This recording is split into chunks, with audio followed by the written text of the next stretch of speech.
വേദപുസ്തകത്തിലെ 66 പുസ്തകങ്ങളിൽ വളരെ പുതിയ നിയമത്തിലെ 27 പുസ്തകങ്ങളില് വളരെ ഈടുറ്റ ഒരു പുസ്തകമാണ് എബ്രായ ലേഖനം. ഈ പുസ്തകം തന്നെ നമ്മുടെ കയ്യിൽ കിട്ടിയത് തന്നെ വലിയ മഹാഭാഗ്യമാണ്.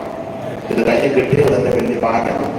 ഇവിടെ നമ്മുടെ ഉപദേശമാരി പുസ്തകമായിട്ട് അങ്ങനെ നടക്കുന്നില്ല.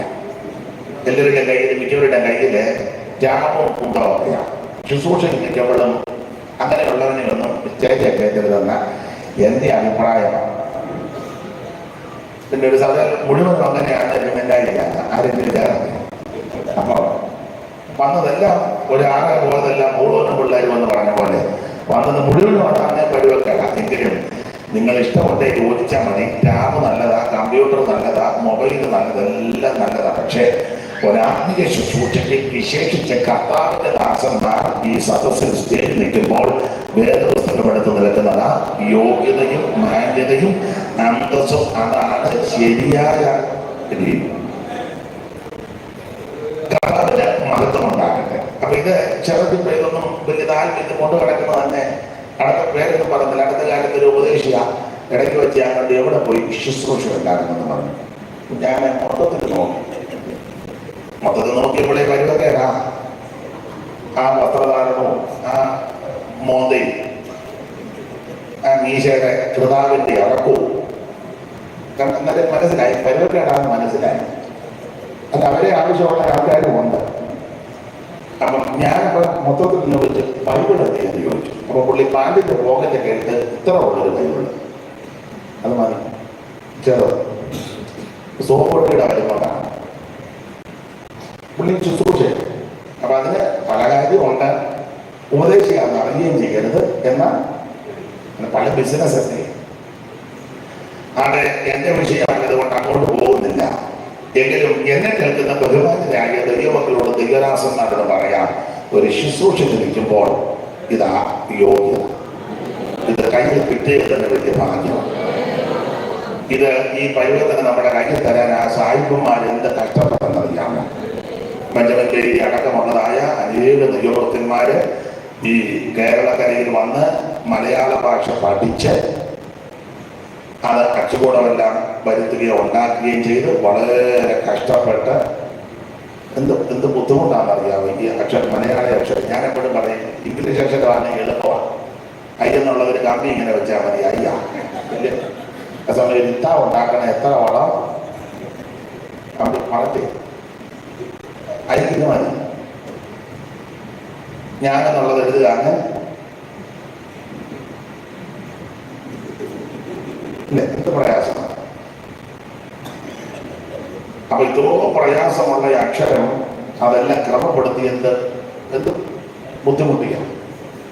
നമ്മുടെ അക്ഷരങ്ങളെ കാട്ടാട്ടി ടൂട്ടു എന്ത് ബുദ്ധിമുട്ടാണ്. അപ്പൊ അതെല്ലാം വളരെ ശ്രദ്ധിച്ച് ക്രമപ്പെടുത്തി എന്തിനാണ് ചോദിച്ചാൽ ഈ പുസ്തകം നമ്മുടെ കയ്യിൽ തരാൻ.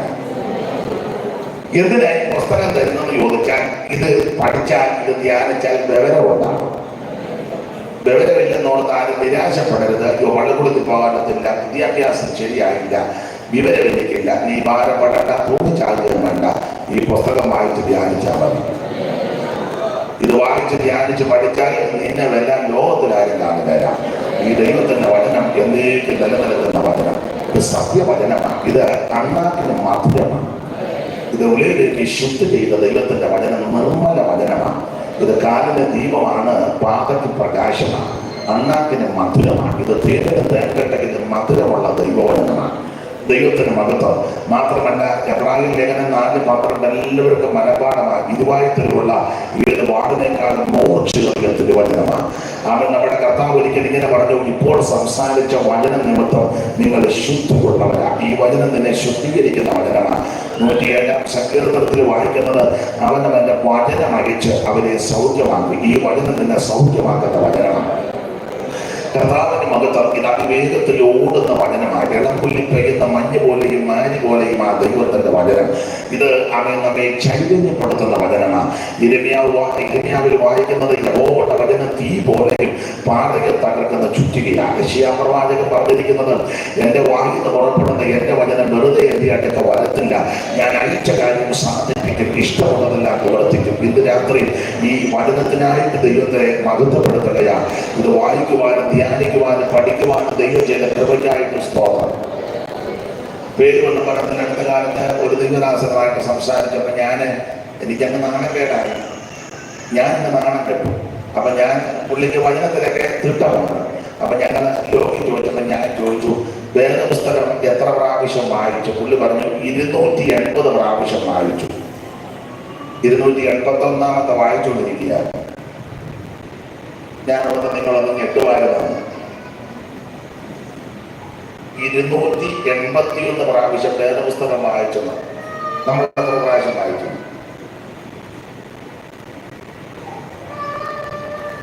എന്റെ ഭാഗത്ത് ഞാൻ ദിവസം വായിക്കാൻ തുറക്കാൻ തോന്നുന്നു. നമ്മുടെ 281 പ്രാവശ്യം വേദപുസ്തകം വായിച്ചു. മെനിഞ്ഞാന്ന കൺവെൻഷന് കർത്താവിന്റെ ദാസി ലിസിയാമ്മേത്തിയും ഉണ്ടായിരുന്നു. അപ്പൊ ഞങ്ങള് കൺവെൻഷൻ കഴിഞ്ഞ് ആ ദൈവദാസിയെ അവരുടെ വീട്ടിലോട്ടൊന്ന് വിടണം. സഹോദരന്മാരും ഞാനിവിടെ കൂടി അങ്ങോട്ട് വിടാനായിട്ട് വീടിനടുത്തപ്പോൾ പുള്ളിക്ക് വചനത്തിൽ തിട്ടമുണ്ട്. അപ്പൊ ഞാൻ ചോദിച്ചു, വേദപുസ്തകം എത്ര പ്രാവശ്യം വായിച്ചു? പുള്ളിക്കാരൻ 46 പ്രാവശ്യം വായിച്ചു. 47ാമത് വായിച്ചുകൊണ്ടിരിക്കുകയെന്ന് പറഞ്ഞു. കിട്ടുന്നില്ല. ഇത് വേഗപ്പെടത്തിൽ ഒരു തീരുമാനമെടുക്കും. ചാകുന്നതിന് മുന്നേ ഒരു പ്രാവശ്യമെങ്കിലും അങ്ങനെ ചാകുന്നതിന് ഇതിപ്പോ ഒരാഴ്ച ധൈര്യമായിരുന്നു പറഞ്ഞു. ചാകുന്നതിന് മുന്നെങ്കിൽ ഒരു പ്രാവശ്യം വേദപുസ്തകം വായിക്കും. 1 5 വായിച്ചു വരുന്നതിനകത്ത് കാണും. എങ്കിലും ഇതാണ് നമ്മുടെ ആധാരം, അടിസ്ഥാനം. നിമുഖകാന്തിയൻ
പുസ്തകമാണ്. അപ്പൊ അതിനർത്ഥം തന്നെ ഇത് സത്യമാണ്. ഇതിനകത്ത് പറഞ്ഞിരിക്കുന്ന കാര്യമില്ല, സത്യവേദം.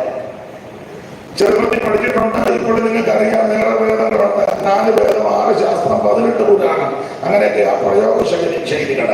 ഋഗ്വേദം, യജുർവേദം, സാമവേദം, അഥർവവേദം ഒക്കെ നമ്മൾ പഠിച്ചിട്ടുള്ളത്. സ്കൂളിലും പഠിപ്പിക്കുന്നുണ്ട്, അല്ലാതെ പഠിക്കുന്നുണ്ട്. എന്നാൽ ഈ വേദത്തിന്റെ പ്രത്യേകത ഇത് സത്യവേദമാണ്. ആകാശവും ഭൂമിയൊക്കെ മാറിപ്പോയാൽ ഇതിന്റെ വള്ളിക്ക് പുള്ളിക്ക് മാറ്റം വരികയല്ല. ഇതിന്റെ ഒറിജിനല് സ്വർഗത്തിലായിരിക്കുന്നത്. ഒരു കാര്യം കൂടെ ചേർത്ത് പറയാം, ഇത് വെച്ചാൽ ഇതിനെ നിങ്ങൾ ന്യായം പഠിക്കുന്നത്. ഇതിനൊരു മാറ്റവുമില്ല. ദൈവത്തിന്റെ മഹത്വം. അതെ, ഈ സത്യവേദ പുസ്തകം നമ്മുടെ കൈ കിട്ടിയത് തന്നെ വലിയ മഹാഭാഗ്യമാണ്. അങ്ങനെയുള്ള ഈ സത്യവേദ പുസ്തകം 66 പുസ്തകം. അതിലെ പുതിയ നിയമത്തിലെ 27 പുസ്തകത്തിൽ 21 ലേഖനങ്ങൾ. മൊത്തം പുതിയ നിയമത്തിൽ എത്രയാ? പെണ്ണുങ്ങൾ പുറകിരിക്കുന്നതുകൊണ്ട് നിങ്ങൾ രക്ഷപ്പെടുക. അത് നിങ്ങൾ പുറകിരുന്ന നിങ്ങളെ സഹായിക്കുന്നു ഇരിക്കട്ടെ. അപ്പൊ പുതിയ നിയമത്തിലെ മോൻ ദൈവത്തെ ഓർത്ത് ഭാഷ ഇന്ന് എന്നോടൊരു ചോദ്യവും ഇന്ന് നിന്നോടൊന്നും ചോദിക്കുകയാണ്. ആണോ? 27 പുസ്തകമാണ് പുതിയ നിയമത്തിൽ. ആ 27 പുസ്തകം എത്ര പേര് ചേർന്ന് എഴുതിയതാണ്? നിങ്ങൾ അറിയണ്ട. എത്ര പേര് ചേർന്നാണ് എഴുതിയത്?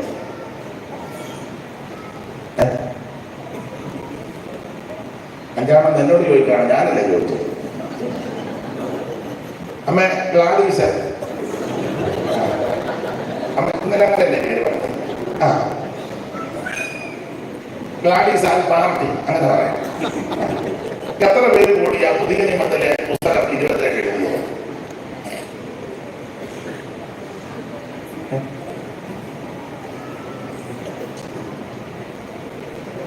അതിന്റെ ഭാഷ ആരാണ്ടെല്ലാം ഞാൻ എഴുതി.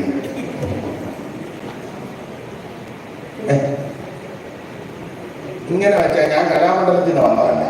ഇങ്ങനെ വെച്ചാൽ ഉറപ്പാണ്. ആ 8 പേരിരുന്നോ ദൈവം അനുഭവിക്കുക. പേരെന്ന് പറഞ്ഞു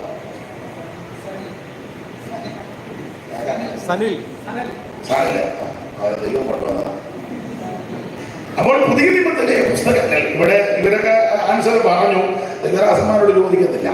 അപ്പോൾ 8 പേര് ചെയ്തതാണ് പുതിയ ഗ്ലാഡീസം എഴുതിയെടുക്കുന്നുണ്ട്. നന്നായി. അപ്പൊ 8 പേര് ചേർന്നാണ് പുതിയ നിയമത്തിലെ ഈ പുസ്തകം 27 പുസ്തകം എഴുതിയത്. അതിൽ 4 പേര് അപ്പോസ്തലന്മാരും 4 പേര് അപ്പോസ്തലന്മാരല്ല. ആ 4 പേര് അപ്പോസ്തലന്മാര് ആരെന്ന് ചോദിച്ചാൽ മത്തായി, പിന്നെ യോഹന്നാൻ, പിന്നെ പത്രോസ്, പിന്നെ പൗലോസ്. ഇവർ 4 പേര് അപ്പോസ്തലന്മാർ. 2 പേര് അപ്പോസ്തലന്മാരുടെ ശിഷ്യന്മാരാണ്. അത് ലൂക്കോസും മർക്കോസും. പത്രോസിന്റെയും പൗലോസിന്റെയും സഹചാരികളായി ശുശ്രൂഷയ്ക്ക് സഹായം ചെയ്തവർ.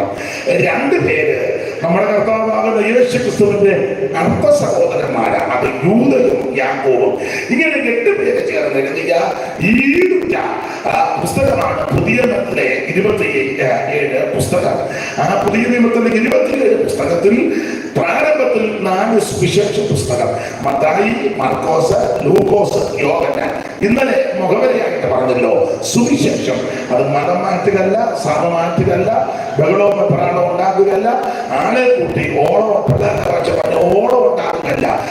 ഒരു സഭയിരിക്കുന്നവരെ എന്തെങ്കിലും പറഞ്ഞു കൊടുത്തും ഇപ്പോഴത്തെ സഭയിലോട്ട് ചായച്ചു കൊണ്ടുവരുന്നതല്ല. സുവിശേഷം എന്ന് പറയുന്നത് ഒരു വികൃതിയാണ്. അത് മറ്റാരുമല്ല, കർത്താവാകുന്ന യേശു ക്രിസ്തു. മനുഷ്യവർഗത്തിന്റെ പാപത്തിന് പരിഹാരം വരുത്തുവാൻ സ്വർഗ മഹിമകൾ വെടിഞ്ഞ് ഇഹലോകത്തിൽ ഇറങ്ങി വന്ന നസറായനായ യേശു ക്രിസ്തു. പൗലോസ് പറഞ്ഞ കാര്യം ഒന്നുകൂടെ ആവർത്തിക്കുക. ദാവീദിന്റെ സന്തതിയായി ജനിച്ച് മരിച്ച് അടക്കപ്പെട്ട് ഉയർത്തെഴുന്നേറ്റ് യേശു ക്രിസ്തുവിനെ ഓർത്തുകൊടുത്തി. അതാകുന്നു നമ്മുടെ സുവിശേഷം. സ്വർഗം വിട്ടിറങ്ങി വന്നു, സ്വർഗമഹിമകൾ വെടിഞ്ഞു, എനിക്കും വേണ്ടി യേശു യാഗമായി. സ്വർഗം വിട്ടിറങ്ങി വന്നു, സ്വർഗമഹിമകൾ വെടിഞ്ഞു, എനിക്കും വേണ്ടി യേശു യാഗമായി. നിന്ദകളും അടികളും ദുഷികളും സഹിച്ച്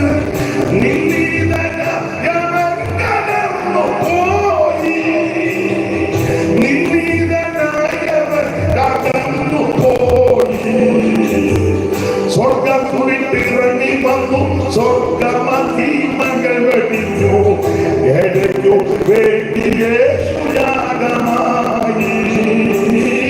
സ്വർഗത്തുവിട്ടിറങ്ങി വന്നു, സ്വർഗമഹിമകൾ വെടിഞ്ഞു, എനിക്കു വേണ്ടി യേശു യാഗമായി.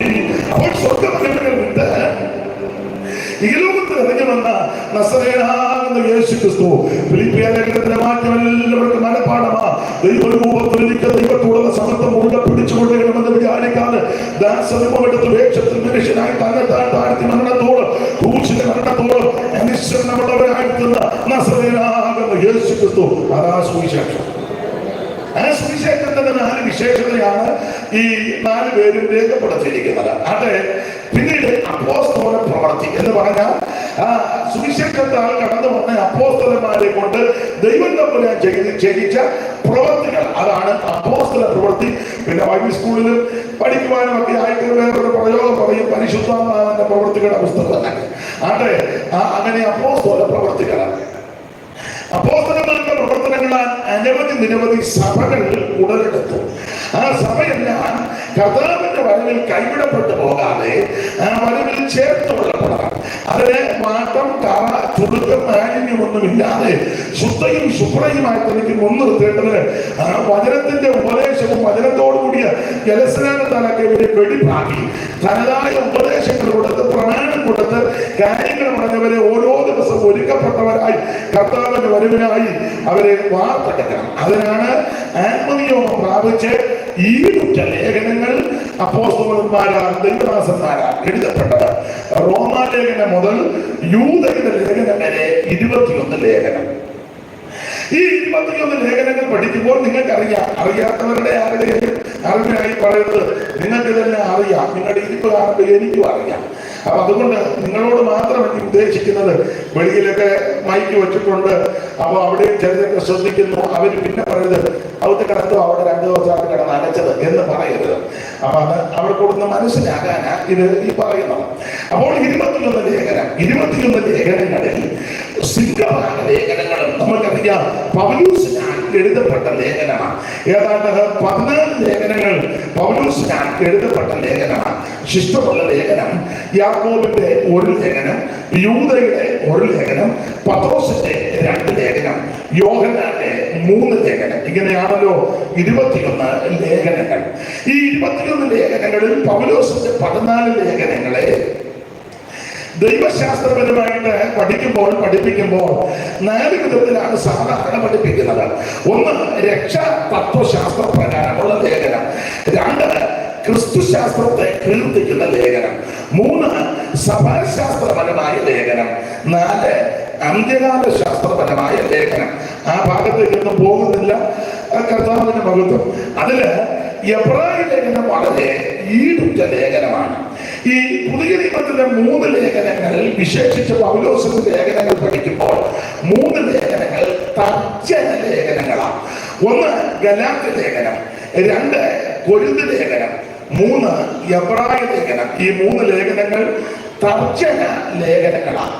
എന്തുമായി തർജ്ജനം ചെയ്യാന്ന് പറഞ്ഞാൽ, മനസ്സിലാക്കുന്ന ഭാഷ പറഞ്ഞാൽ, ഒടുവിൽ ക്രമം കെട്ട വഴി വിട്ട് വ്യവസ്ഥ തെറ്റി പ്രമാണം വിട്ടുപോയാൽ അവനെ അടിയന്തര കമ്മിറ്റി കയറി കൂടി മുടക്കുകയല്ല, അവനെ എല്ലാവരും കൂടി തേജോവധം ചെയ്ത് നശിപ്പിക്കുകയല്ല, ദൈവാത്മനിയോഗത്തിൽ സൗമ്യതയുടെ ആത്മാവിൽ അവനെ കാര്യങ്ങൾ പറഞ്ഞ് ബോധ്യപ്പെടുത്തി യഥാസ്ഥാനത്താക്കണം. അപ്പോൾ കർക്കശമായി തർജ്ജനം ചെയ്യണം. തർജ്ജനം ചെയ്യണമെന്നുള്ളത് ദൈവത്തിന്റെ തിരികതമാണ്.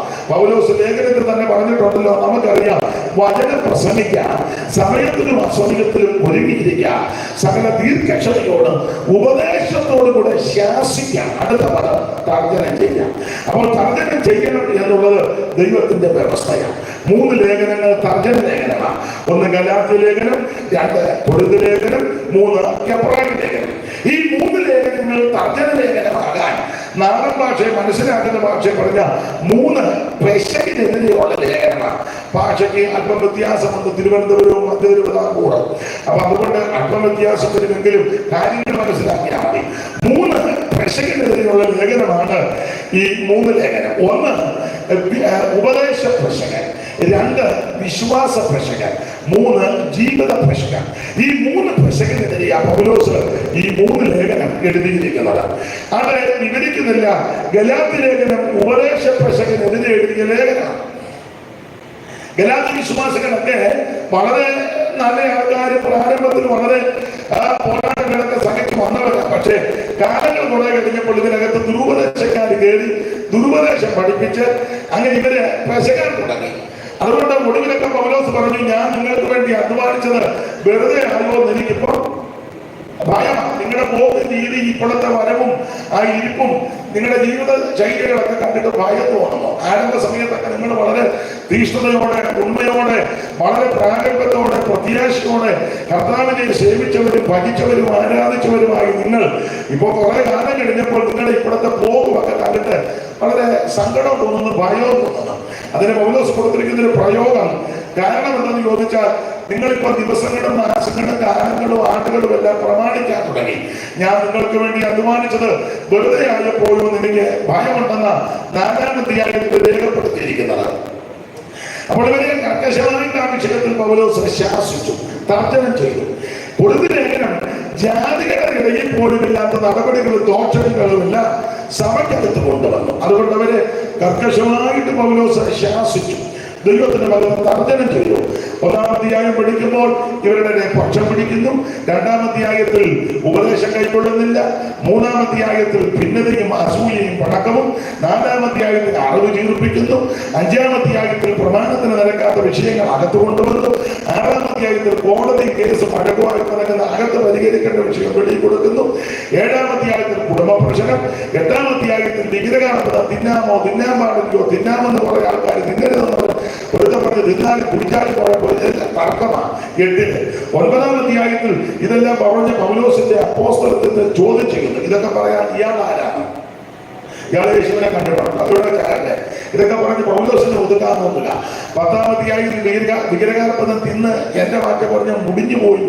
അതാണ് 10-ലെ വിഷയം. ആ 11-ാം അധ്യായത്തിൽ 2 കാര്യമാണ്. ഒന്ന്, ഫാഷൻ. ലോകത്തിൽ ഏത് ഫാഷൻ ഇറങ്ങിയാലും അത് സൺഡേ സഭയെ കൊണ്ടുവന്ന് പ്രദർശിപ്പിക്കും. ആ ഭാഗം എന്റെ വിഷയമല്ലാത്തതുകൊണ്ട് അങ്ങോട്ടൊന്നും പോകുന്നില്ല. സഭയ്ക്കകത്ത് യോഗമാണ് ഞാൻ പറഞ്ഞ കോളാമ്പി വെച്ച കൊണ്ടാണ്. അപ്പോൾ 11-ാം അധ്യായത്തിൽ ഫാഷൻ, 23 മുതൽ തിരുമേശയുടെ ഉപദേശം, അത് കർക്കശമായ ഉപദേശം പൗലോസ് കർത്താവിന്ന് പ്രാപിച്ച് ഏൽപ്പിച്ചത്. 12-ാം അധ്യായത്തിൽ കൃപാവരം നിന്നിട്ടില്ല, നിന്നെന്നൊക്കെ ചിലര് പറയുന്നു, പക്ഷെ നിന്നില്ലെന്ന് പൗലോസ് തെളിയിച്ചു. 13-ാം അധ്യായം ശ്രേഷ്ഠമായ വരം, അത് സ്നേഹമാണ്. 14-ാം അധ്യായം ഈ വരങ്ങളെല്ലാം ഇങ്ങനെ വിനിയോഗിക്കണം. ചിലർക്ക് വരമുണ്ടെങ്കിലും വിവരമില്ല. അപ്പോൾ വരം മാത്രം പോലെ ആദ്യം വിവരം, പിന്നെ വരം. അപ്പോൾ വിവരമില്ലാത്തവർ വരം കൊടുത്താൽ ആ വരം കൊണ്ട് യാതൊരു പ്രയോജനവും ഇല്ല. അതാണ് 14-ാം അധ്യായത്തിൽ. 15-ാം അധ്യായത്തിൽ ദൈവമക്കളുടെ മരണവും അടക്കവും രൂപാന്തരവും ഉയർപ്പും, അതാണ് 15 പ്രത്യാശയുടെ അധ്യായമാണ്. 16-ാം അധ്യായം എല്ലാവർക്കും അത്ര തൃപ്തി വരുന്ന അധ്യായമല്ല. കർത്താവിന് വേണ്ടി പ്രവർത്തിച്ചവർക്ക് വന്ദനം ചൊല്ലുകയും നന്ദി പറയുകയും, അതിലുപരി ആഴ്ചവട്ടത്തിന്റെ 1-ാം നാള് ആ ചരടിച്ചു വെച്ചതെല്ലാം ഇനി കൊണ്ടുവരണം. അതിനാ 9-ന് നിർത്തുന്നത്. നേരത്തെ എന്നതെല്ലാം ഒരുക്കി നാളെ കൊണ്ടുവരണം. അറിഞ്ഞില്ലെന്ന് കേട്ടില്ലെന്നും പറയരുത്. ഏറ്റവും ചുമണ്ട നോട്ടല്ല ഏറ്റവും നല്ലത്. ആണ് സന്തോഷമില്ലെന്ന് എനിക്കറിയാം, അതുകൊണ്ട് ആ വിഷയം തുടർന്നില്ല. അപ്പൊ ഇങ്ങനെ കർക്കശമായിട്ട് പൗലോസ് ഇവരെ തർജ്ജനം ചെയ്തു. അതാണ് കൊരിന്ത്യർ ലേഖനം. അത് ഇതിനൊക്കെ വ്യത്യസ്തമാണ് എബ്രായ ലേഖനം. അറിയാമല്ലോ, എബ്രായ ലേഖനത്തിലെ ആ തർജ്ജന വിഷയം, എബ്രായ വിശ്വാസികൾ ആ വിശ്വാസത്തിന്റെ പ്രഷക ഇവരുടെ ജീവിതത്തിൽ വന്നപ്പോൾ, വിശ്വാസ പ്രഷകിൽ ഇവർ കുഴഞ്ഞപ്പോ അവരെ ശരിയായ വിശ്വാസം പഠിപ്പിച്ച് അവരെ ശരിയായ കാര്യങ്ങൾ പറഞ്ഞ് ബോധ്യപ്പെടുത്തി കർത്താവിന്റെ വരവിന് വേണ്ടി ഒരുക്കുവാൻ കർക്കശമായി തർജ്ജനം ചെയ്ത് എഴുതിയ ലേഖനമാണ് എബ്രായ ലേഖനം. ആരെ നമുക്ക് ആ ഭാഗത്തേക്ക് വരുന്ന എബ്രായ ലേഖനം പൗലോസ് എഴുതിയതല്ലെന്ന് വാദിക്കുന്ന, ശപിക്കുന്ന, അങ്ങനെ സ്ഥാപിക്കാൻ തുനിയുന്ന ധാരാളം ആൾക്കാരുണ്ട്. നമ്മുടെ ഇപ്പോഴത്തെ വിഷയം തർക്കമല്ല. എന്നാൽ എബ്രായ ലേഖനം നന്നായി പഠിക്കുന്ന, ധ്യാനിക്കുന്ന, അത് പരിചയിച്ചിരിക്കുന്ന, മനസ്സിലാക്കുന്ന ഒരു ദൈവവൈകല്യം മനസ്സിലാകും. ഇത് പൗലോസിനാൽ എഴുതപ്പെട്ട ലേഖനമാണ്. കാരണം ഇതിലെ അധ്യായങ്ങളും അധ്യായത്തിന്റെ ഘടനകളും ആ പ്രയോഗങ്ങളും പദങ്ങളും ആ പ്രധാനപദങ്ങളും പഴയ നിയമത്തിലെ പ്രവചന സൂക്തങ്ങൾ പലതെടുത്ത് ചേർത്ത് കോർത്ത് ഇണക്കി വളരെ ക്രമീകൃതമായ നിലയിൽ ഈ പുസ്തകത്തിൽ ചാർത്തി ചെലുത്തിയിരിക്കുന്നത് കൊണ്ട് ന്യായപ്രമാണത്തെ പറ്റി അഗാധ പാണ്ഡിത്യം ഇല്ലാത്ത ഒരുവന് ഇത് എഴുതുവാൻ അസാധ്യമാണ്. അങ്ങനെയെങ്കിൽ ഹില്ലേലിന്റെ കൊച്ചുമകനാകുന്ന ഗമാലിയലിന്റെ പാദപടത്തിൽ ഇരുന്ന് ന്യായപ്രമാണത്തിന്റെ എല്ലാ വശങ്ങളും അതിസൂക്ഷ്മമായി പഠിച്ച് അതിൽ ന്യായപ്രമാണം സംബന്ധിച്ച് പരീക്ഷയാണ്. അങ്ങനെയുള്ള പൗലോസിനാൽ എഴുതപ്പെട്ട ലേഖനമാണ് എബ്രായ ലേഖനം. അതിനെ ഓടിച്ച് മുമ്പോട്ട് പോകാം. വളരെ ഈടുറ്റ ലേഖനമാണ് എബ്രായ ലേഖനം. നമ്മൾ ഇന്ന് രാത്രി വായിച്ചത് 10-ാം അധ്യായത്തിന്റെ 32 മുതൽ 37 വരെയുള്ള തിരുവെഴുത്തുകളാണല്ലോ വായിച്ചത്. ഓർപ്പിച്ചത് എബ്രായ ലേഖനത്തിലെ പ്രതിപാദ്യ വിഷയം, പ്രധാന വിഷയം എന്തെന്ന് ചോദിച്ചാൽ, സാധാരണ പല നിലകളിലാ പറയുന്നത് എങ്കിലും ഞാനിങ്ങനെ പറയും, ഇതിലെ പ്രധാന വിഷയം യേശു ക്രിസ്തുവാണ്. എല്ലാവരുടെ ശ്രേഷ്ഠനാകുന്ന യേശു ക്രിസ്തു. ഓ ക്രിസ്തുവിന്റെ മഹത്വം അങ്ങോട്ട് തെളിയിക്കുകയാണ്. ഇന്ന് രാത്രി എന്നെ കേൾക്കുന്ന പ്രിയപ്പെട്ടവരോട് ഓർമ്മിക്കട്ടെ, എല്ലാവരും ശ്രേഷ്ഠൻ ആണ് കർത്താവാകുന്ന യേശു ക്രിസ്തുവാണ്. എല്ലാവരിലും യോഗ്യൻ കർത്താവാകുന്ന യേശു ക്രിസ്തുവാണ്. എല്ലാവരെക്കാളും മഹത്വമുള്ളവർ കർത്താവാകുന്ന യേശു ക്രിസ്തുവാണ്. ഒരു പാട്ടിന്റെ വരികൊണ്ട് പാടാൻ നേരമില്ല. അവനൊപ്പം പറയാൻ ഒരാളുമില്ല, അവനെപ്പോൾ ആരാധ്യൻ ആരുമില്ല. ദൈവത്തിന് മഹത്വം. ഇതുപോലെ യോഗ്യനാകുന്ന ശ്രേഷ്ഠനാകുന്ന ഉന്നതനാകുന്ന മഹിമയുള്ള മഹത്വമുള്ള ഒരുവനില്ല. എല്ലാവരിലേക്കാളും ശ്രേഷ്ഠനാകുന്ന നസറേയനാകുന്ന യേശു ക്രിസ്തു. ഓരോ അധ്യായത്തിലും യേശു ക്രിസ്തുവിന്റെ മഹിമ ആ 1-ാം അധ്യായത്തിന്റെ 1 മുതൽ 4 വരെ പഠിക്കുമ്പോൾ അവിടെ 7 മഹത്വമായി യേശു ക്രിസ്തുവിനെ പറ്റി പറഞ്ഞിരിക്കുന്നത്. എല്ലാം പറയാൻ നേരമില്ല. വായിച്ചു വിട്ടോ മോളെ. 1-ാം അധ്യായത്തിന്റെ 1 മുതൽ 4 വരെയുള്ള തിരുവഴുത്തുകളെ വായിച്ചോ. 7 കൂട്ടം കാര്യമാണ് പറഞ്ഞിരിക്കുന്നത്.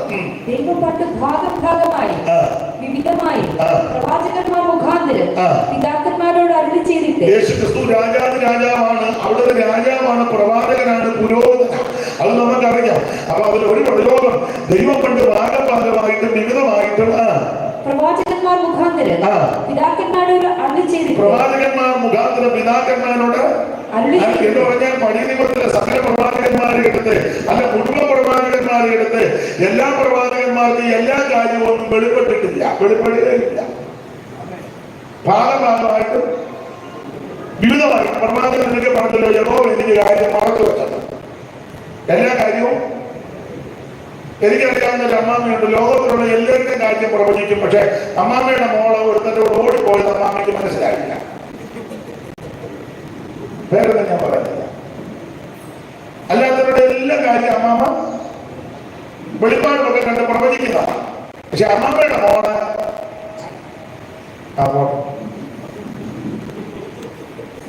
കുറ്റമെന്ന് പറഞ്ഞത് ഭാഗമായിട്ട് അല്ല അങ്ങനെ ചിന്തിച്ചപ്പോൾ ഉറച്ചു വെക്കുകയല്ല. ഇവിടെയുള്ള ഒരു പ്രവാചകനും എല്ലാം ഒന്നും വെളിപ്പെടുകയല്ല. ശരി പറഞ്ഞിട്ട് ലോക പ്രശസ്ത പ്രവാചകൻ അതിന്റെ വീട്ടിലെ കാര്യം പോലും അവരെ വെളിപ്പെട്ടിട്ടില്ല. ആട്ടെ, ഞാൻ അതിനെ വിളിക്കുന്നത് വെറുതെ അതിന്റെ ആലോചന ഉണ്ടാക്കണം. സകല പ്രവാചകന്മാർക്കും ഭാഗമായിട്ടും എന്നാൽ യേശു ക്രിസ്തുവാകുന്ന പ്രവാചകന്റെ വിശേഷത മുഴുവൻ കാര്യവും പറഞ്ഞവരാണ്, മുഴുവൻ വെളിപ്പെട്ടവരാണ്. അവിടത്തേക്ക് മറഞ്ഞിരിക്കുന്ന ഒന്നുമില്ല, അവിടത്തേക്ക് അവൻ മറവായിരിക്കുന്ന ഒന്നുമില്ല.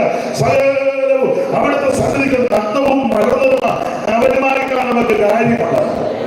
സങ്കീർത്തനക്കാരൻ പണ്ട് പാടി നിങ്ങൾക്കറിയാം, ഞാൻ ഇരിക്കുന്നതും എഴുന്നേൽക്കുന്നതും അവിടെ നിന്ന് അറിയിക്കുക, എന്റെ ഹൃദയത്തിലെ നിരൂപണങ്ങൾ അവിടെ അറിയാം, ദൂരത്തെന്ന് അറിയില്ല. പിന്നെ ഉച്ചസിന്റെ ജനങ്ങൾ ധരിച്ച് സമുദ്രത്തിന്റെ അറ്റത്തും അവിടത്തേക്ക് മറന്നിരിക്കുന്ന ഒന്നുമില്ല. ഇരിക്കുന്നതും ഞാൻ എഴുന്നേൽക്കുന്നതും കർത്താവ് കാണുന്നു, ഗ്രഹിക്കുന്നു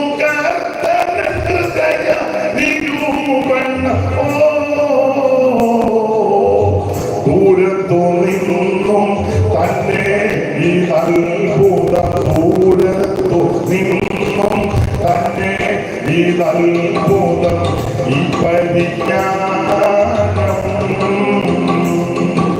ഈ പരിജ്ഞാനം ആശ്ചര്യദായകമേ. അറിയുന്നു ശോധന ചെയ്തന്റെ നാഥൻ, അറിയുന്നു ശോധന ചെയ്തന്റെ നാഥൻ, ഈ പരിജ്ഞാനം. പഠിക്കുമ്പോൾ അവിടുന്ന് സകല പ്രവാചകന്മാരുടെ ശ്രേഷ്ഠനാണ്. അതേമായി അവിടെ 7 കാര്യങ്ങളാണ് അവിടെ കൊടുത്തിരിക്കുന്നത്. വായിപ്പിക്കുന്നില്ല, സമയത്തെ ഭയപ്പെടുന്ന വിഷയമാണ്. യേശുക്രിസ്തുവാണ് അവിടുത്തെ മഹത്വമല്ല. ഈ പുസ്തകം നിങ്ങൾ പഠിച്ച് അവിടുത്തെ മഹത്വം മോളെ കൊടുത്ത് വായിച്ചു വിട്ടു, വായിച്ചു വിടാനേ നേരമുള്ളൂ, വായിച്ചു വിട്ടു.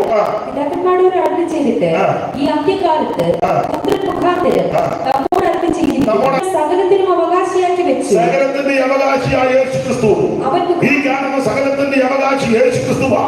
ഇത് മുഴുവൻ അവൻ അവിടത്തേക്ക് അവകാശപ്പെട്ടതാ. അതുകൊണ്ട് ദൈവമക്കൾ നിരാശപ്പെട്ടു പോകരുത്.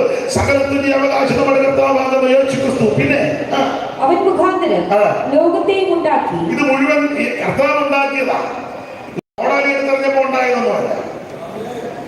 പാകത്തിയുടെ എടുത്തെറിഞ്ഞ എവിടെ വരെ പോകുന്നത് കോഴിക്കിട്ടിട്ട് കൊള്ളുന്നില്ല. പിന്നെ ഇത് വെട്ടുകത്തി കോടാലി എടുത്തെറിഞ്ഞുണ്ട്. സകലത്തെയും സൃഷ്ടിച്ചവൻ നമ്മുടെ കർത്താവാണ്.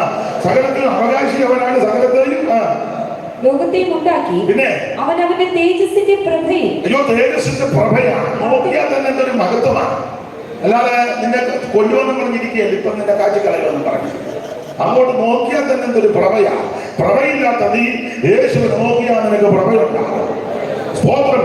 അങ്ങനെ യാതൊരു ഗുണഗണങ്ങളും ഇല്ലാത്ത നീ യേശുവിനെ നോക്കിയാൽ നിനക്ക് തേജസ്സും മഹിമയും ഉണ്ടാകാം. ആ തേജസ്സിന്റെ പ്രഭയം. പിന്നെ തത്വത്തിന്റെ മുദ്ര സകലത്തെയും നിന്റെ ശക്തിയുള്ള വചനത്താൽ ഇന്ന് രാത്രി നിന്നെ വഹിക്കുന്നവനാ ദൈവം. നിന്നെ മാത്രമാണോ നിന്റെ കുടുംബത്തെ വഹിക്കുന്നവനാ ദൈവം. അങ്ങനെ കുടുംബത്തെ മാത്രമാണോ ദേശത്തെ വഹിക്കുന്നവനാ ദൈവം. മാത്രമല്ല ഈ കേരളത്തെ വഹിക്കുന്നവനാ ദൈവം. ഇന്ത്യ രാജ്യത്തെ വഹിക്കുന്നവനാ. ഭൂലോകം മുഴുവൻ വഹിക്കുന്നവനാ ദൈവം. ഉളവായതൊന്നും അവനെ കൂടാതെ ഉളവായതല്ല. സകലവും അവനുളവാങ്ങി അവനായിട്ട് ഉളവായി ശക്തിയുള്ള വചനത്താൽ ഇന്ന് രാത്രി നമ്മെ വഹിച്ചുകൊണ്ടിരിക്കുന്ന യേശു ക്രിസ്തുവിന്റെ മഹിമയ്ക്കായി ദൈവത്തിന് മഹത്വം. അതുകൊണ്ട് നിന്നെ ആരും വഹിക്കാനില്ലല്ലോ എന്നോർത്ത് ഭാരപ്പെടും. പക്ഷേ എന്നെ ആരും വഹിക്കാനാണ്. പക്ഷേ കുറച്ച് വർഷമായിട്ട് എന്നെ അങ്ങനെ ചെല്ലു പറഞ്ഞിട്ടുണ്ട്. അങ്ങനെ വഹിക്കുന്ന കാര്യമല്ല പറഞ്ഞേ. അവിടുത്തെ ശക്തിയുള്ള വചനത്താൽ സകലത്തെ വഹിക്കുക എന്ന് പറഞ്ഞാൽ അവിടുത്തെ ഉള്ളകയിലാണ് ഞാൻ നിയോഗിക്കുന്നത്. അവിടുത്തെ ഉള്ളകയിലാണ് നമ്മളെ വെച്ചിരിക്കുന്നത്. വെളിപ്പാട് പുസ്തകം 1-ാം അധ്യായം പഠിക്കുമ്പോൾ കർത്താവിന്റെ വേലക്കാരോട് പറയുന്നുണ്ട്, നക്ഷത്ര 7 അവിടുത്തെ വലങ്കയിലാണ്. അവിടുത്തെ വലങ്കയിൽ ആരാ പിടിച്ചോണ്ട് പോകുന്നത്? അന്നേരം പറയാം, ബന്ധനമുണ്ട്, കൂടോത്രമുണ്ട്, ശുദ്രം ചെയ്തിട്ടുണ്ട്, അറബിക്കെട്ടുണ്ട്. ഏത് കെട്ടുണ്ടെങ്കിലും അവിടുത്തെ വലങ്കയിൽ നിന്നെ ആരാ പിടിച്ചോണ്ട് പോകുന്നത്?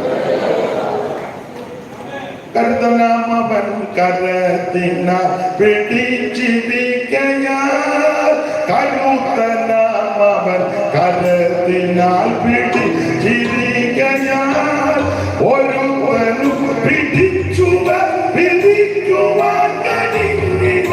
വിരുദ്ധമായി വരുന്നതൊന്നും ഏതുമേ ഭയമില്ല. വിരുദ്ധമായി വരുന്നതൊന്നും ഏതുമേ ഭയമില്ല. ഇതെന്തു ഭാഗ്യം യേശുനാഥനോടു ചേർന്നു ഞാനിത. ഇതെന്തു ഭാഗ്യം.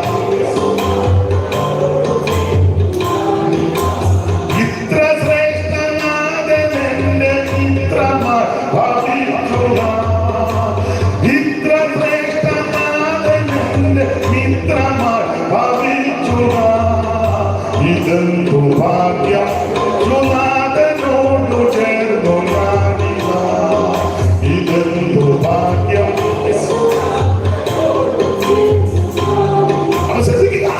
സകലതായി ശക്തിയുള്ള വചനത്താൽ വഹിക്കുന്നവനായ യേശു ക്രിസ്തു പാപങ്ങൾക്ക് പരിഹാരം ഉണ്ടാക്കിയ ശേഷം ആ പാപത്തിന് പരിഹാരം ഉണ്ടാക്കി ഉയരത്തിൽ മഹിമയുടെ വലതുഭാഗത്ത് ഇരിക്കുന്നവനും അവൻ ദൈവദൂതന്മാരെക്കാൾ വിശിഷ്ടമായ നാമത്തിൽ എല്ലാ ഭാഗം എടുക്കുന്നത് ആ 1 മുതൽ 4 വരെയുള്ള വാക്യത്തിൽ നമ്മുടെ കർത്താവാകുന്ന ക്രിസ്തുയേശുവിന്റെ വിശേഷപ്പെട്ട 7 കാര്യങ്ങൾ അവിടെ രേഖപ്പെടുത്തി. 7 ഒന്നും അല്ലല്ലോ, അവിടെ 7 കാര്യം. ഇനി ആ കൊലോസ്യ ലേഖനം 1-ാം അധ്യായത്തിന്റെ 14 മുതൽ താഴോട്ടൊന്ന് വായിച്ച് അവിടെ ഈ വിശേഷപ്പെട്ട കാര്യമാ. കൊലോസ്യ ലേഖനത്തിലെ വിഷയം തന്നെ ക്രിസ്തുവിന്റെ മഹത്വമാണല്ലോ. വായിച്ചോ, 14 മുതൽ വായിക്കുമോളെ. വായിക്കാനേ നേരമുള്ളൂ. വായിക്കാം കൊലോസ്യ ലേഖനത്തിന്റെ 1-ന്റെ 14 മുതൽ.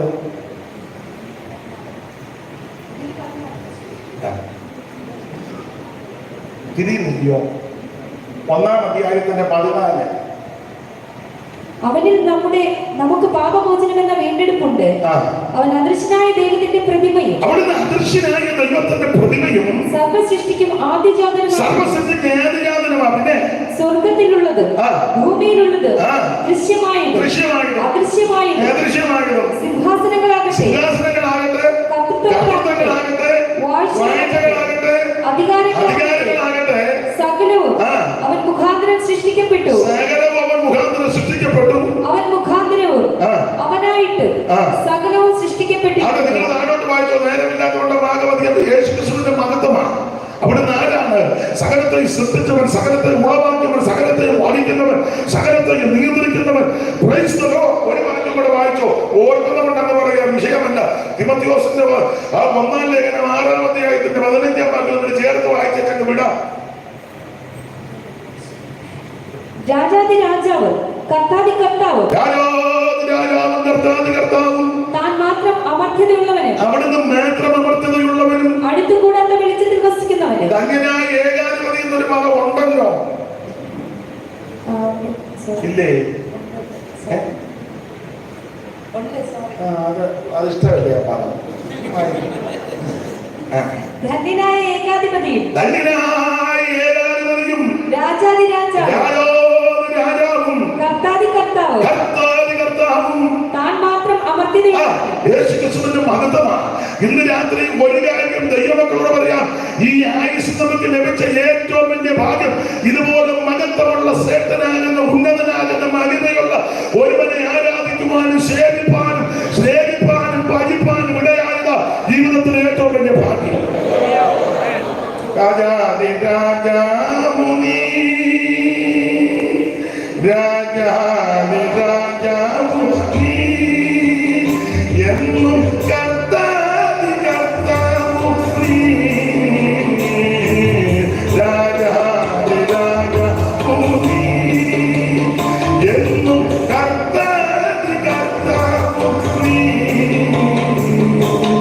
ഉന്നത ദേവാ നീ എന്നെയും സ്നേഹിച്ച അത്ഭുതം അത്ഭുതമേ, ഉന്നത ദേവാ നീ എന്നെയും സ്നേഹിച്ച അത്ഭുതം അത്ഭുതമേ, സുന്ദര രക്ഷകനേ,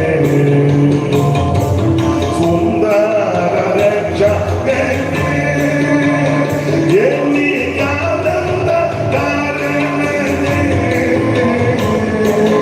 ഇന്നലെയും ഇന്നും എന്നും ആനന്ദനേ, വന്ദനം വന്ദനമേ, ഇന്നലെയും ഇന്നും എന്നും ആനന്ദനേ, വന്ദനം വന്ദനമേ, സുന്ദര രക്ഷകനേ. അപ്പൊ ശ്രദ്ധിക്കുക, യേശുക്രിസ്തുവിന്റെ മഹത്വം അതാണ് ഈ വാക്യത്തിലെല്ലാം രേഖപ്പെടുത്തിയിരിക്കുന്നത്. അപ്പോൾ എബ്രായ ലേഖനം 1-ാം അധ്യായത്തിന്റെ 1 മുതൽ 4 വരെയും, കൊലോസ് ലേഖനം 1-ന്റെ 14 മുതൽ 6 തിമോഥെയോസിന്റെ 1-ാം ലേഖനം 6-ാം അധ്യായത്തിന്റെ 15, ഇനി യോഹന്നാന്റെ സുവിശേഷം 1-ാം അധ്യായത്തിന്റെ 1 മുതൽ 18 വരെയുള്ള തിരുവെഴുത്ത്. ഇത് മുഴുവൻ അങ്ങോട്ട് ധ്യാനിച്ചേ. ഇതുപോലെ ശ്രേഷ്ഠനാകുന്ന, യോഗ്യനാകുന്ന, ഉന്നതനാകുന്ന, മഹിമയുള്ള ഒരുവൻ ഉണ്ടായിട്ടുമില്ല, ഉണ്ടാകത്തുമില്ല, വന്നിട്ടുമില്ല, വരത്തുമില്ല. അവിടുത്തേക്ക് മാത്രം, അവിടുന്ന് മാത്രം. Praise the Lord. അതെ, കർത്താവിന്റെ മഹത്വം. എബ്രായ ലേഖനത്തിലെ പ്രതിപാദ്യ പുരുഷൻ യേശു ക്രിസ്തു. ഓരോ അധ്യായത്തിലും യേശു ശ്രേഷ്ഠനാണെന്ന് പൗലോസ് തെളിയിക്കുകയാണ്. അവിടുന്ന് ദൂതന്മാരെക്കാൾ ശ്രേഷ്ഠൻ, അവിടുന്ന് അപ്പോസ്തലന്മാരെക്കാൾ ശ്രേഷ്ഠൻ, അവിടുന്ന് മോശയെക്കാൾ ശ്രേഷ്ഠൻ, അവിടുന്ന് യോശുവയേക്കാൾ ശ്രേഷ്ഠൻ, അവിടുന്ന് ഹാബേലിനേക്കാൾ ശ്രേഷ്ഠൻ, അവിടുന്ന് അഹരോനേക്കാൾ ശ്രേഷ്ഠൻ, അവിടുന്ന് ദൈവാലയത്തേക്കാൾ ശ്രേഷ്ഠൻ, അവിടുന്ന് പുരോഹിതന്മാരെക്കാൾ ശ്രേഷ്ഠൻ, അവിടുന്ന് മൽക്കീസേദെക്കിനേക്കാൾ ശ്രേഷ്ഠൻ, അവിടുന്ന് മഹാപുരോഹിതനേക്കാൾ ശ്രേഷ്ഠൻ.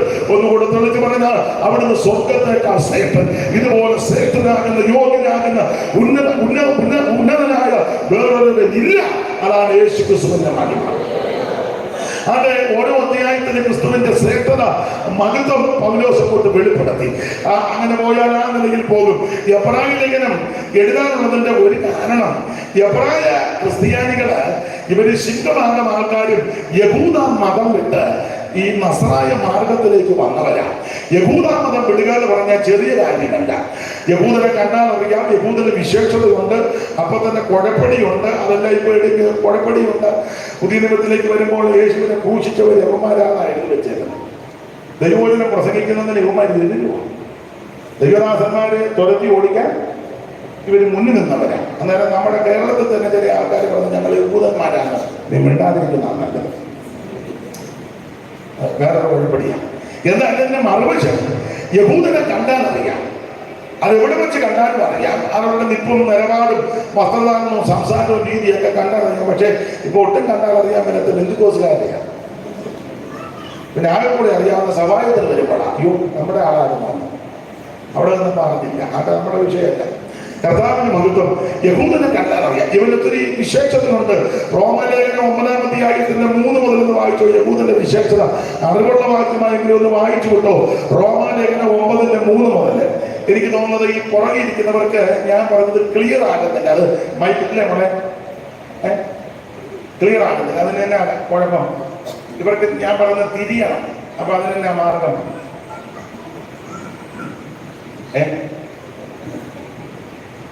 തിരിഞ്ഞോട്ട്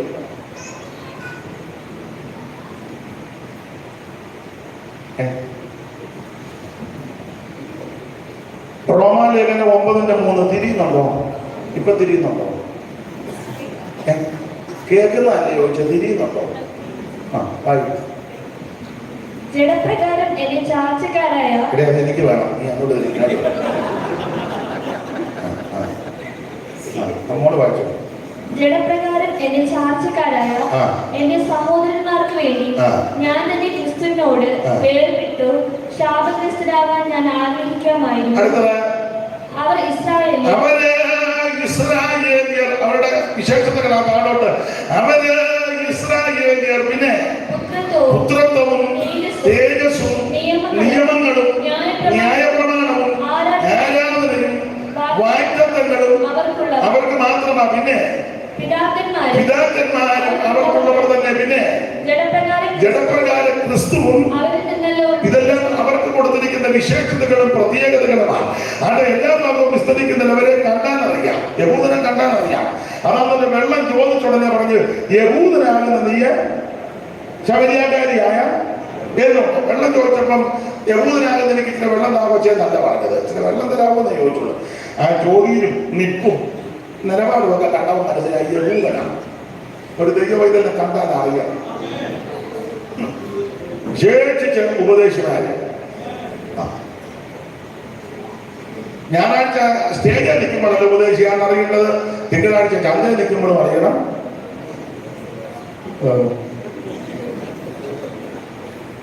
സ്തോത്രം സ്തോത്രം.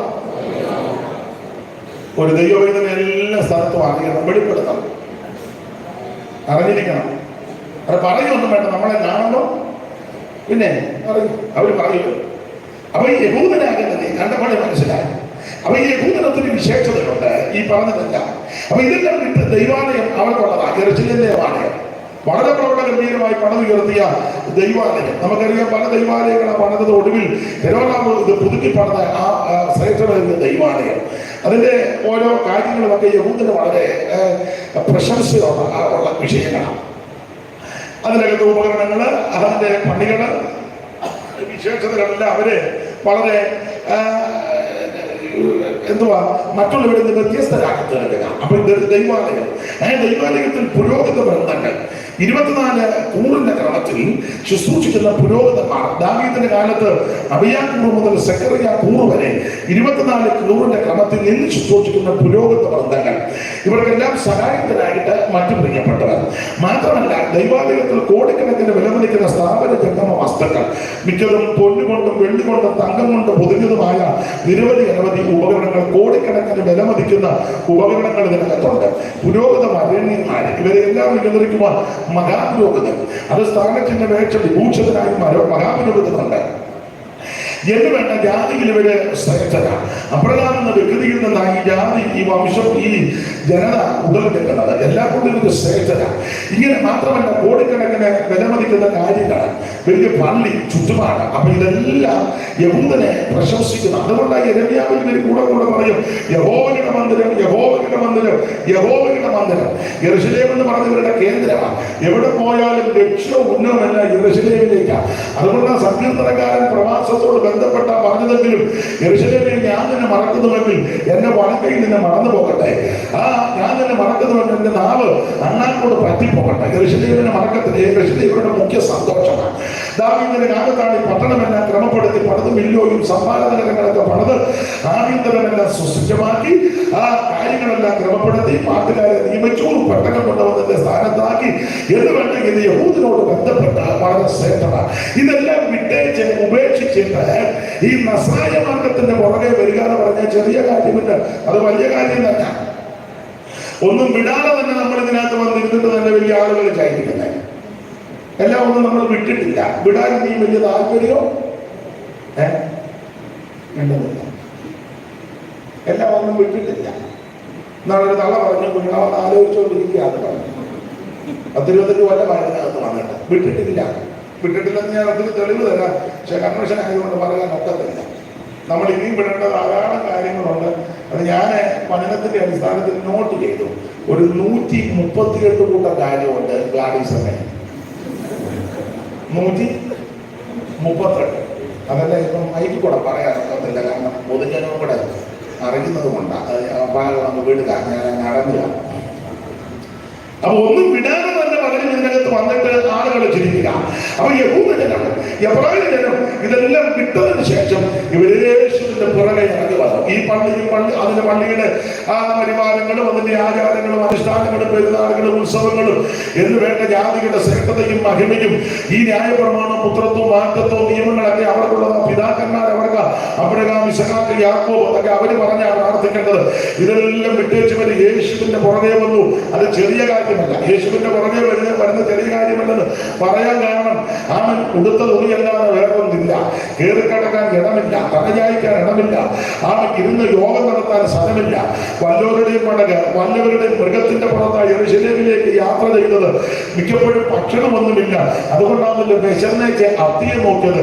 ശുശ്രൂഷകളൊക്കെ നല്ല ഗംഭീരമായിട്ട് നടക്കുന്നെങ്കിലും എപ്പോഴും ഭക്ഷണമൊന്നുമില്ല. ഇവിടാന്ന് ഞങ്ങളെ വിളിച്ച് നല്ല താമസവും ഭക്ഷണമൊക്കെ ക്രമപ്പെടുത്തി നന്ദിയുണ്ട്. യേശുവിന്റെ കൂടെ പോയവർക്കും ആ യേശുവിനും അതൊന്നും പലപ്പോഴും ലഭിച്ചിട്ടില്ല. അതുകൊണ്ടാണ് വിശന്നിട്ട് അത്തിയെ നോക്കി. ശുശ്രൂഷകളെല്ലാം കഴിഞ്ഞ് എന്റെ ഭാഷ പറഞ്ഞ വിശന്ന് പൂർവ്വബുദ്ധിയായി പോകുന്നത്.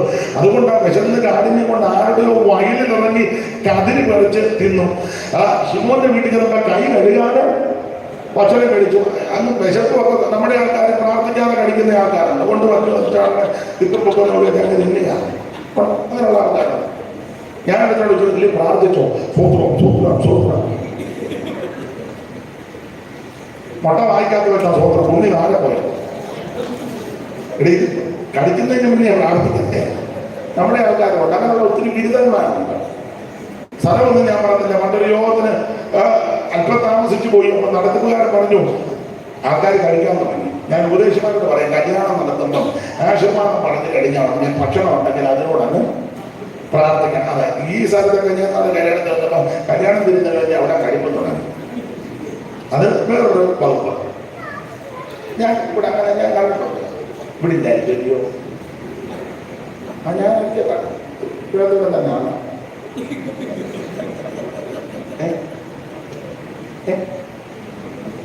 കേട്ട് നടന്നുകൊണ്ടിരിക്കുമ്പോഴേ ആട്ടെ, ദൈവമക്കളോടൊരു കാര്യം പറയാം. ഭക്ഷണമൊക്കെ ഉണ്ടെങ്കിൽ ആ പ്രാർത്ഥിച്ച് ആശീർവാദം കഴിഞ്ഞ് അതിനോടൊന്ന് പ്രാർത്ഥിക്കുന്നതാണ് നല്ലത്.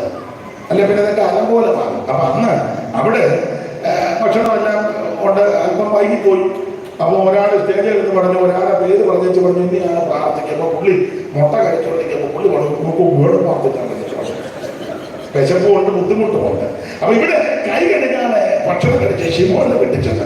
അപ്പോൾ പരീക്ഷന്മാരെ പറഞ്ഞു, നിന്റെ ശിഷ്യന്മാരുടെ പൂർവന്മാരുടെ സമ്പ്രദായം ലംഘിച്ചു. ഭക്ഷണം കൈ കഴുകാതെ കഴിച്ച് കർത്താവെന്നാലെ അതിനെ വെട്ടി അകത്തോട്ട് പോകുന്നതല്ല, അശുദ്ധരാക്കുന്നത് അകത്തിൽ നിന്ന് പുറത്തോട്ട് വരുന്നതാണ്. അപ്പൊ ഇതിന്റെ എല്ലാം മറുവശം വിശപ്പ് കൊണ്ട് പലപ്പോഴും ബുദ്ധിമുട്ടിയിട്ടുണ്ട്. കയറി കിടക്കാൻ ഇടമില്ല, യാത്ര ചെയ്യാൻ വാഹനമില്ല, കടം കൊടുക്കാൻ കാശില്ല, ഇരുന്ന് പ്രസംഗിക്കാൻ ഒരു സ്റ്റേജും പുൾപിറ്റും ഒന്നുമില്ല. അങ്ങനെയൊക്കെ വളരെ ബുദ്ധിമുട്ടില്ല. കർത്താവ് തന്നെ തെളിച്ച് പറഞ്ഞല്ലോ, കുറുനരികൾക്ക് കുടിയുണ്ട്, ആകാശത്തിലെ പർവ്വയാദികൾക്ക് കൂടുണ്ട്, മനുഷ്യപുത്ര തലയായിപ്പാൻ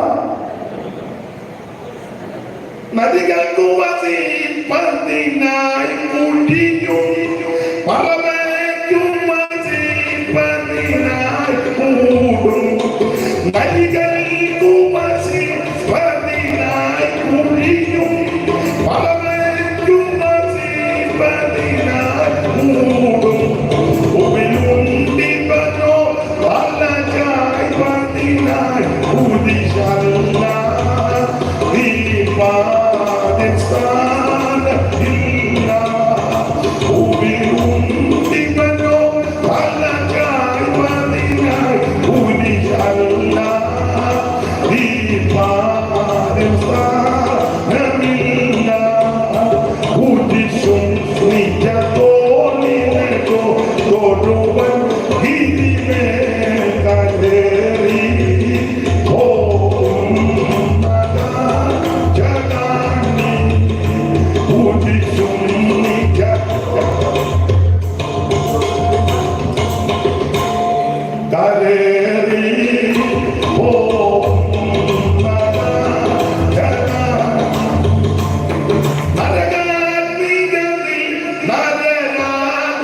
മനുഷ്യൻ കാരുണ്യമേ ദൂർത്ത കുരിശും നിജത്തോളിലെടുത്തൊരുവൻ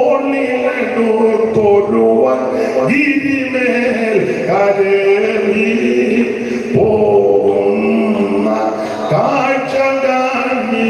അപ്പൊ നരകത്തിൽ കുടിയുണ്ട്, പർവ്വജാതിക്ക് ആകാശമുണ്ട്, മനുഷ്യത്തിന് തലചായ്ക്കാൻ ഇടമില്ല. എല്ലാം ആകെ തിരിക്കപ്പെട്ട നിൽക്കുക. ഇങ്ങനെയുള്ളവന്റെ കൂടെയാണ് ഈ അപരാധ വിശ്വാസികൾ അരങ്ങത്തിരിച്ചത്. മാത്രമല്ല, ആരംഭകാലത്ത് അപ്പോസ്തലന്മാർക്ക് ഒന്നുമില്ലായിരുന്നു. ആളുകളും പട്ടിണി മുഴുവൻ ബുദ്ധിമുട്ടാണ്. ആ കൊരിന്ത്യർക്ക് എഴുതിയ 1-ാം ലേഖനം 4-ാം അധ്യായത്തിന്റെ 10 മുതലുള്ള തിരുവെടുത്തൊന്ന് വായിച്ചു. അറിവുള്ള വാക്യമായെങ്കിലും വായിച്ചു. ഞങ്ങൾ ക്രിസ്തു നിമിത്തം ഭോഷന്മാർ, നിങ്ങൾ ക്രിസ്തുവിൽ വിവേകികൾ. പിന്നെ ഞങ്ങൾ ബലഹീനർ, നിങ്ങൾ ബലവാന്മാർ. നിങ്ങൾ മഹത്വങ്ങൾ, ഞങ്ങൾ മാനഹീനർ. ഈ നാഴിക വരെ ഞങ്ങൾ അപ്പോസ്തലന്മാരുടെ അപ്പോസ്തലന്മാരുടെ രീതികളാ. ഈ നാഴിക വരെ ഞങ്ങൾ വിശന്നു, ദാഹിച്ചു, ഉടുക്കുവാനില്ലാതെ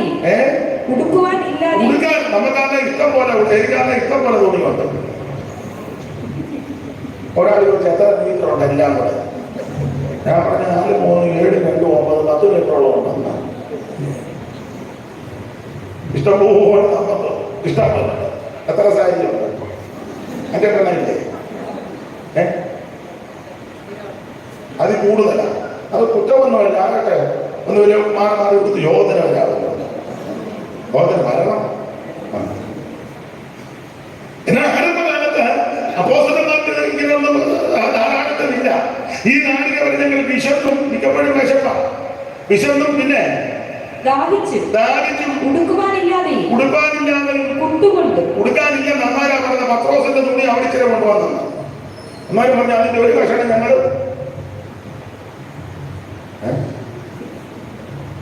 ഇതിനും വേണ്ട തുണി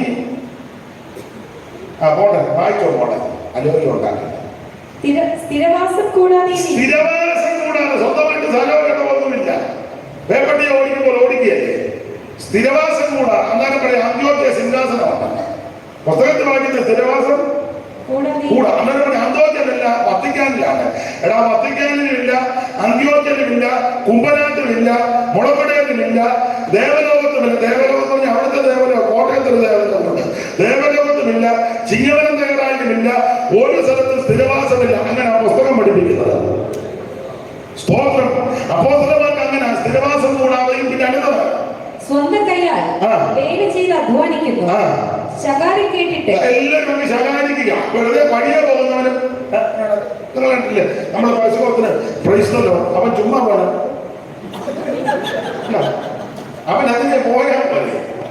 ഉടനെ അവൻ മപ്പ് കടിച്ച് നമുക്ക് ശകാരം. പിന്നെ ശകാരം കേട്ടിട്ട് ആശീർവദിക്കുന്നു. അങ്ങനെ അവനെ പ്രയാകരുത്. ഞങ്ങൾ ഇവനെ തൊട്ട് കളിച്ചാൽ അക്കളി മുണ്ടിപ്പോകുന്നത് മനസ്സിലായില്ല. ശകാരം കേൾക്കുമ്പോഴേ വാങ്ങാതുമാരെ ഞങ്ങളിൽ ഒന്നിനെ മനസ്സിലായില്ലേ? എന്തോ മനസ്സിലായി. എടാ, തിരിച്ചടിക്കുന്ന മാർഗം നമ്മുടെതല്ല, തിരിച്ചു പ്രതികരിക്കുന്ന മാർഗവും നമ്മുടെതല്ല. നമ്മുടെ മാർഗമുണ്ട്, മുദ്രയിരിക്കുന്ന ആ മാർഗം.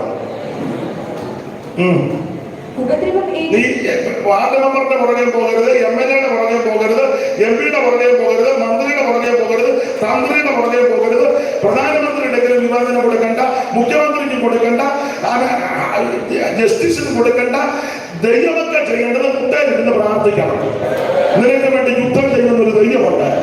ഞാൻ പ്രാരംഭത്തിൽ കേൾപ്പിച്ചല്ലോ, സകലത്തെയും ശക്തിയുള്ള വചനത്താൽ വധിക്കുന്ന ഒരുവനെയാണ് ഞാനും നീയും ആരാധിക്കുന്നത്.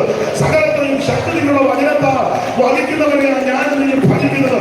ഉന്നവനും ഇത് ഉന്നവനും അവനിത് അത്യുന്നവനെ ആഗ്രഹിക്കും. യോബ് പറഞ്ഞു, ഇപ്പോഴോ എന്റെ സാക്ഷി സ്വർഗത്തിലും എന്റെ ജാതിക്കാൽ ഉയരത്തില്ല.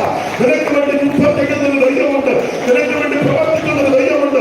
യുദ്ധം യഹോവയ്ക്കുള്ളതാണ്. ദൈവത്തെ പ്രാർത്ഥിച്ചു ഉപവസിച്ചു ആരാധിച്ചു ജാഗരിക്കുമ്പോൾ നിനക്ക് വേണ്ടി ദൈവമുണ്ട്.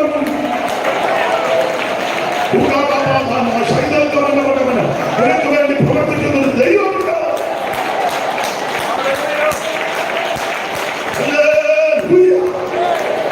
അതുകൊണ്ട് ഞാൻ കോഴ്സിനോട് പറയാ, നീ കേസിന് പോകരുത്, വഴക്കുണ്ടാക്കാൻ പോകരുത്, വക്കീലിന് കാശ് കൊണ്ട് കൊടുക്കരുത്, എംപിയുടെ പുറകെ പോകരുത്, എംഎൽഎയുടെ പുറകെ. അവരൊക്കെ പഠിക്കട്ടെ, അവരെ ഏൽപ്പിച്ച കാര്യം അവർ ചെയ്യട്ടെ. നമുക്ക് വേണ്ടി വ്യവഹരിക്കുന്നവൻ ദൈവമാണ്. സ്തോത്രം. രാജകുമാരന്റെ ഹൃദയം യഹോവയുടെ കയ്യിൽ നീർത്തോട് പോലെ ഇഷ്ടമുള്ള ദിക്കിലേക്ക് ദൈവം തിരിച്ചുകൊണ്ട് വരും. ആണ് ദൈവത്തിന് ആവശ്യം പ്രാർത്ഥിക്കുന്ന വീരന്മാരെയാ, പ്രാർത്ഥിക്കുന്ന സഹോദരിമാരെയാ, പ്രാർത്ഥിക്കുന്ന സഹോദരന്മാരെയാ.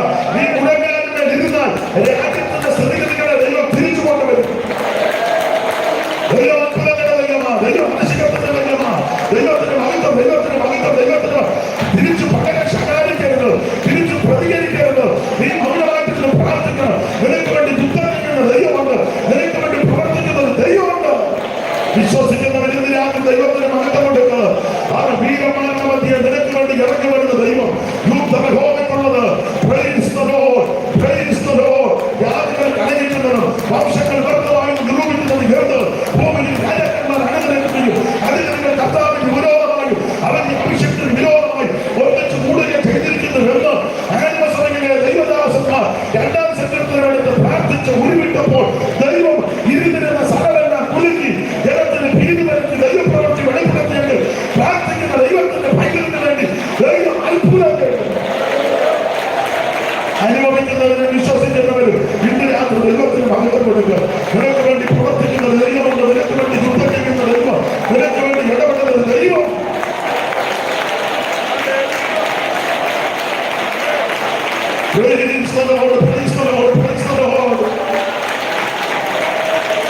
യുദ്ധമഹോമയ്ക്കുള്ളതാ, നിനക്ക് വേണ്ടി ബാധിക്കുന്നതിനും പ്രവർത്തിക്കുന്നതിനും ഇടപെടുന്ന ദൈവം.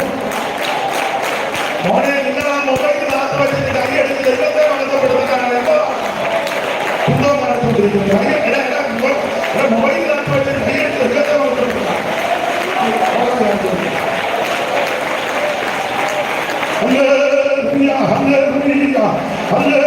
നിനക്ക് വേണ്ടി യുദ്ധം ചെയ്യുന്ന ദൈവം, നിനക്ക് വേണ്ടി പ്രവർത്തിക്കുന്ന ദൈവം.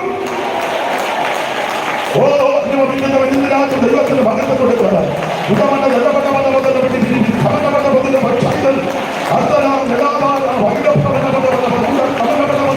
ദൈവത്തിന്റെ മഹത്വം, ദൈവത്തിന് മഹത്വം, ദൈവത്തിന് മഹത്വം, ദൈവത്തിന് മഹത്വം, ദൈവത്തിന് മഹത്വം, ദൈവത്തിന് മഹത്വം, ദൈവത്തിന് മഹത്വം, ദൈവത്തിന് മഹത്വം.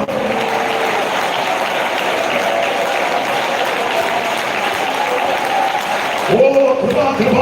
ഞാനൊന്ന് പ്രാർത്ഥിച്ച് ആരാധിക്കുമ്പോൾ നിനക്ക് വേണ്ടി ദൈവം യുദ്ധം ചെയ്യും, നിനക്ക് വേണ്ടി ദൈവം പ്രവർത്തിക്കും. വീരന്മാരുടെ എനിക്കായി പറഞ്ഞു വന്നു. യുദ്ധമഹോമയ്ക്കുള്ള ഭയങ്കരമായ ചീറ്റിൽ മതിലിനെ ആരംഭിക്കുമ്പോൾ എളിയവർക്ക് കഷ്ടത്തിൽ കോട്ടലും ഉഷ്ണത്തിൽ കടൽ കൊടുങ്കാറ്റി ശരണമായി. ഓ ദൈവം നിനക്ക് വേണ്ടി യുദ്ധം ചെയ്യും.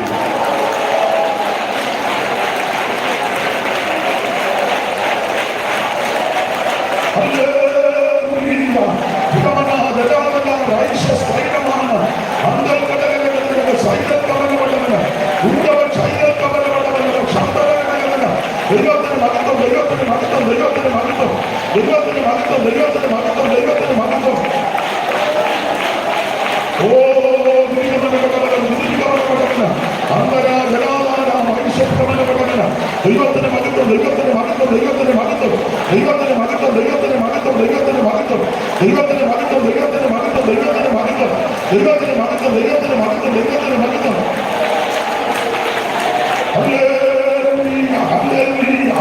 ദൈവത്തിന് മഹത്വം, ദൈവത്തിന് മഹത്വം, ദൈവത്തിന് മഹത്വം, ദൈവത്തിന് മഹത്വം, ദൈവത്തിന് മഹത്വം, ദൈവത്തിന് മഹത്വം, ദൈവത്തിന് മഹത്വം, ദൈവത്തിന് മഹത്വം, ദൈവത്തിന് മഹത്വം, ദൈവത്തിന് മഹത്വം, ദൈവത്തിന് മഹത്വം. യേശുവിന്റെ നാമത്തിൽ, യേശുവിന്റെ നാമത്തിൽ.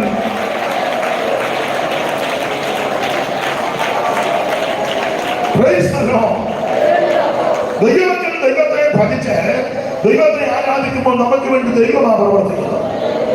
ഞാൻ ഇടയ്ക്ക് ഒരു കാര്യം പറയാം. ചരിത്രം പഠിക്കുന്നവർക്ക്, വേദപുസ്തക ചരിത്രം പഠിക്കുന്ന ചിലർക്ക് മനസ്സിലാകും. പ്രവാസകാലം കഴിഞ്ഞ് ഒരു മടങ്ങി വന്നു യെരൂശലേമിലേക്ക്. പ്രധാനമായിട്ട് രണ്ടുപേരുടെ നേതൃത്വത്തിൽ, സെരുബ്ബാബേലും എസ്രാനും. ആ സെരുബ്ബാബേലിന്റെ നേതൃത്വത്തിൽ വന്ന് ദൈവാലയം പണിയുകയാണ്. പണിക്ക് അനുവാദം കോരശിന്റെ മനസ്സിനെ കൊടുത്ത് ദൈവം കൊടുത്തു. അതിന്റെ കാര്യങ്ങളെല്ലാം തീർപ്പ് കൽപ്പിച്ചു. പണി ആരംഭിച്ചെങ്കിലും ഇടയ്ക്ക് കൊണ്ട് പണി നിർത്തിച്ചു. ആ ചരിത്രം ഒന്നും പോയിട്ടില്ല, നിങ്ങൾക്കറിയാം.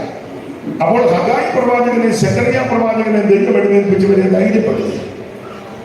ഹഗായി അപ്പം കർക്കശമായിട്ടാണ് പറഞ്ഞത്, നിങ്ങൾ ഈ പണിയെല്ലാം മുടങ്ങി കിടക്കുക, നിങ്ങൾക്ക് ഇതിനോട് വലിയ താല്പര്യമൊന്നുമില്ല, നിങ്ങൾ തട്ടിട്ട വീടുകളിൽ പാർക്കുന്നു, ദൈവത്തിന്റെ ആദരം ശൂന്യമായിട്ട് ഇത് നിങ്ങൾക്കൊന്ന് വേദനിക്കുകയോ എന്നൊക്കെ ചോദിച്ചവരെ കർക്കശമായി പറഞ്ഞു. സെക്കറിയ പ്രവചനം മയത്തിലാണ് പറഞ്ഞത്. സെക്കറിയ പ്രവചനം പഠിക്കുമ്പോൾ 5 ദർശനം ദൈവം കൊടുത്തു, അതെല്ലാം ദൈവാലയത്തോട് ബന്ധപ്പെട്ടാണ്. അപ്പൊ യെരൂശലേമിന്റെ മതിലെല്ലാം ഇടിഞ്ഞു, തീ വെച്ചെല്ലാം ചുട്ടു. നെഹമ്യാവിന്റെ പുസ്തകവും എസ്രായുടെ പുസ്തകത്തിന്റെ ചില ഭാഗവും ഈ ഹഗായി പ്രവചനവും ഒക്കെ പഠിക്കുമ്പോൾ അത് ബോധ്യപ്പെടുന്നുണ്ട്. അപ്പോൾ നെഹമ്യാവ് ആ മതിൽ പണിക്ക് നേതൃത്വം കൊടുത്തത്, ആലയത്തിന്റെ പണിക്ക് സെരുബ്ബാബേൽ നേതൃത്വം കൊടുത്തു. എന്നാൽ ആദ്യം ആലയം പണിതു, മതിൽ പണിതിട്ടില്ല. മതിൽ എന്തിനാണെന്ന് ചോദിച്ചാൽ സുരക്ഷിതത്തെ കാണിക്കുന്നതാണ്, ശത്രു അകത്തോട്ട് വരാതിരിക്കാൻ, ശത്രു വന്ന് കയറി അപകരിക്കാതിരിക്കാൻ ആ മതില്. പക്ഷെ ഇപ്പൊ യെരൂശലേമിന് മതിലില്ല, ദൈവാലയത്തിന്റെ പണി ആരംഭിച്ചു. അപ്പൊ ജനങ്ങളുടെ ഒരു ചിന്ത, നമ്മൾ അതുകൊണ്ട് ആയുധം ധരിച്ച അവര് നടത്തുന്നത്. അപ്പോൾ ഇങ്ങനെ പണി നടക്കുമ്പോ ചിലർക്കൊരു ചിന്ത, അയ്യോ മതിലില്ലാതാണ് നമ്മൾ പണിയുന്നത്, ശത്രുക്കൾക്ക് ഏറെ സമയത്തിനകത്ത് കടന്നു വരാനും നമ്മോട് യുദ്ധം ചെയ്ത് നമ്മെ തകർക്കുവാനും സാധിക്കും, മതിലില്ലല്ലോ. ഇങ്ങനെ ഒരു ഭാരപ്പെട്ടവൻ ദൈവം ഒരു ദൂത് പറഞ്ഞു. ഞാൻ ഈ വചനത്തിലാണ് ധൈര്യപ്പെടുന്നത്. ദൈവം ഒരു ദൂത് പറഞ്ഞു. ആ ദൂത് സെക്കറിയാവിൽ കൂടി പറഞ്ഞ ദൂതാണ്. ഈ മതിലില്ലെന്നോർത്ത് നിങ്ങൾ പവരരുത്. വലിയ കല്ലും കട്ട അല്ലെ മെറ്റീരിയലായ വസ്തുതകൾ കൊണ്ട് പണിയുന്ന കൂറ്റൻ മതില് ഇല്ലെന്നോർത്ത് നിങ്ങൾ പണിക്ക് ഭാരപ്പെടരുത്, നിരാശപ്പെടരുത്. ഒരു വാക്യം വായിച്ച മോളെ, അറിവുള്ള വാക്യമാണ്, നമ്മളെപ്പോഴും പറയുന്ന വാക്യമാണ്. സെക്കറിയ പ്രവചനം 2-ാം അധ്യായത്തിന്റെ 5-ാമത്തെ വാക്യം, നമുക്കെല്ലാം പരിചിതമായ വാക്യമാണ്. ഒന്ന് വായിച്ചു, സെക്കറിയാവ് 2:5. എന്നാൽ ഞാൻ അതിനു ചുറ്റും തീമതിലായിരിക്കും. ഒരു ശക്തിയോടെ വായിക്കട്ടെ, കാണിച്ചാണോ വായിക്കുന്നത്? എന്നാൽ ഞാൻ അതിനു ചുറ്റും തീമതിലായിരിക്കും. മതി. ഇപ്പോൾ യെരൂശലേമിന് അതില്ലെന്നോർത്ത് നിങ്ങൾ പ്രയാസപ്പെടരുത്, നിങ്ങൾ പണി മുടക്കരുത്, ചഞ്ചലിക്കരുത്, നിരാശപ്പെട്ടു പോകരുത്. യെരൂശലേമിന്റെ മതിൽ ദാവീദിന്റെ കാലത്തൊക്കെ ഇത് പണിത് സുസജ്ജമാക്കി. 12 വാതിലുണ്ട്, മീൻവാതിലും ആട്ടിൻവാതിലും ഉറവവാതിലും കുപ്പവാതിലും കുതിരവാതിലും കമ്മിക്കാരവാതിലും കോൺവാതിലും കിഴക്കേവാതിലും അങ്ങനെയുള്ള വാതിലുകളായിട്ട് പണിത് സുസജ്ജമാക്കിയ മതിലും അതിന്റെ വാതിലുമുണ്ട്. ഇപ്പൊ അതൊന്നുമില്ല, ഇടിഞ്ഞു പൊളിഞ്ഞു കിടക്കുക. പക്ഷെ മതിലില്ലെന്നോർത്ത് നിങ്ങൾ ചഞ്ചലിക്കരുത്. സെക്കറിയാവിൽ കൂടി പ്രവചനം പറയുകയാ, ഞാനതിന് ചുറ്റും തീമതിലായിരിക്കും. നിനക്ക് ചുറ്റും ദൈവം തീമതില, നിന്റെ കുടുംബത്തിന് ചുറ്റും ദൈവം തീമതില, സഭയ്ക്ക് ചുറ്റും ദൈവത്തിന്റെ തീമതില. Praise the Lord. Praise the Lord. ഞാൻ ഒരു സാക്ഷ്യം പറയാം. അമ്പലത്തിലെ ആന മതവളഞ്ഞു ഓടി. അകത്ത് പെന്തിക്കോസ്തുകാർ കുറച്ചു പേരേ ഉള്ളൂ, പ്രാർത്ഥിച്ചുകൊണ്ടിരിക്കുക. മൈക്കിൽ കൂടെ വിളിച്ചു പറഞ്ഞ ആന മതം പൊട്ടി ഓടിക്കോളാൻ എല്ലാവരും. സഹചരണം ചടപടാൻ അങ്ങോട്ടും ഇങ്ങോട്ടും ഓടി. ആന നേരെ ഓടി ആ സഭാങ്കോളിന്റെ അവിടോട്ടാ വന്നത്. അവിടെ നിന്ന്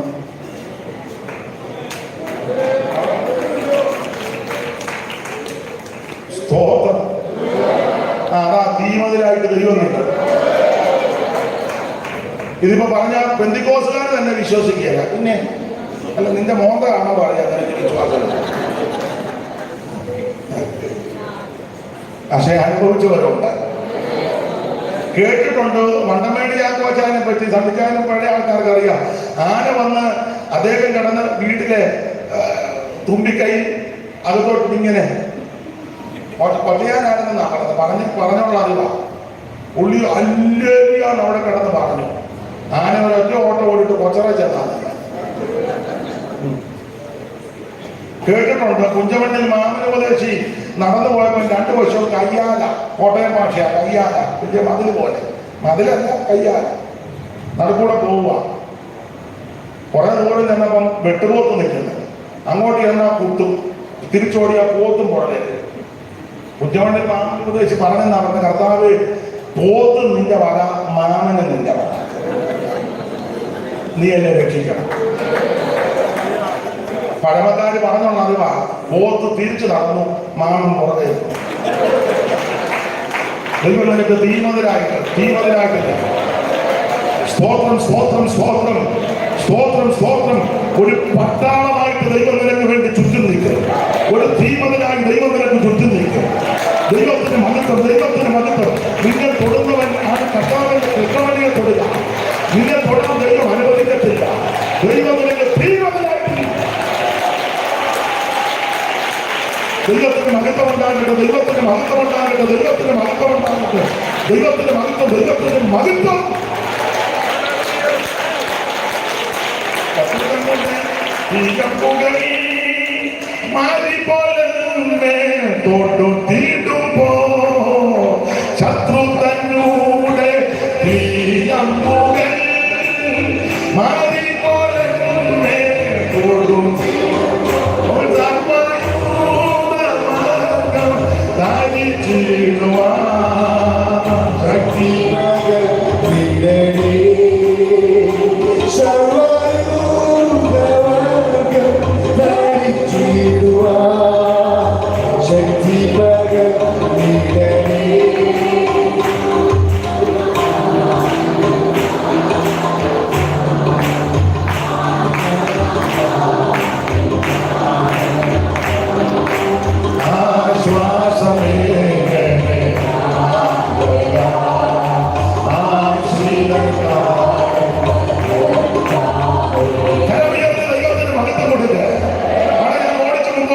ദൈവത്തിന്റെ മഹത്വം. അങ്ങനെ പറഞ്ഞാൽ ഇങ്ങനെ നിന്ന് പോകും.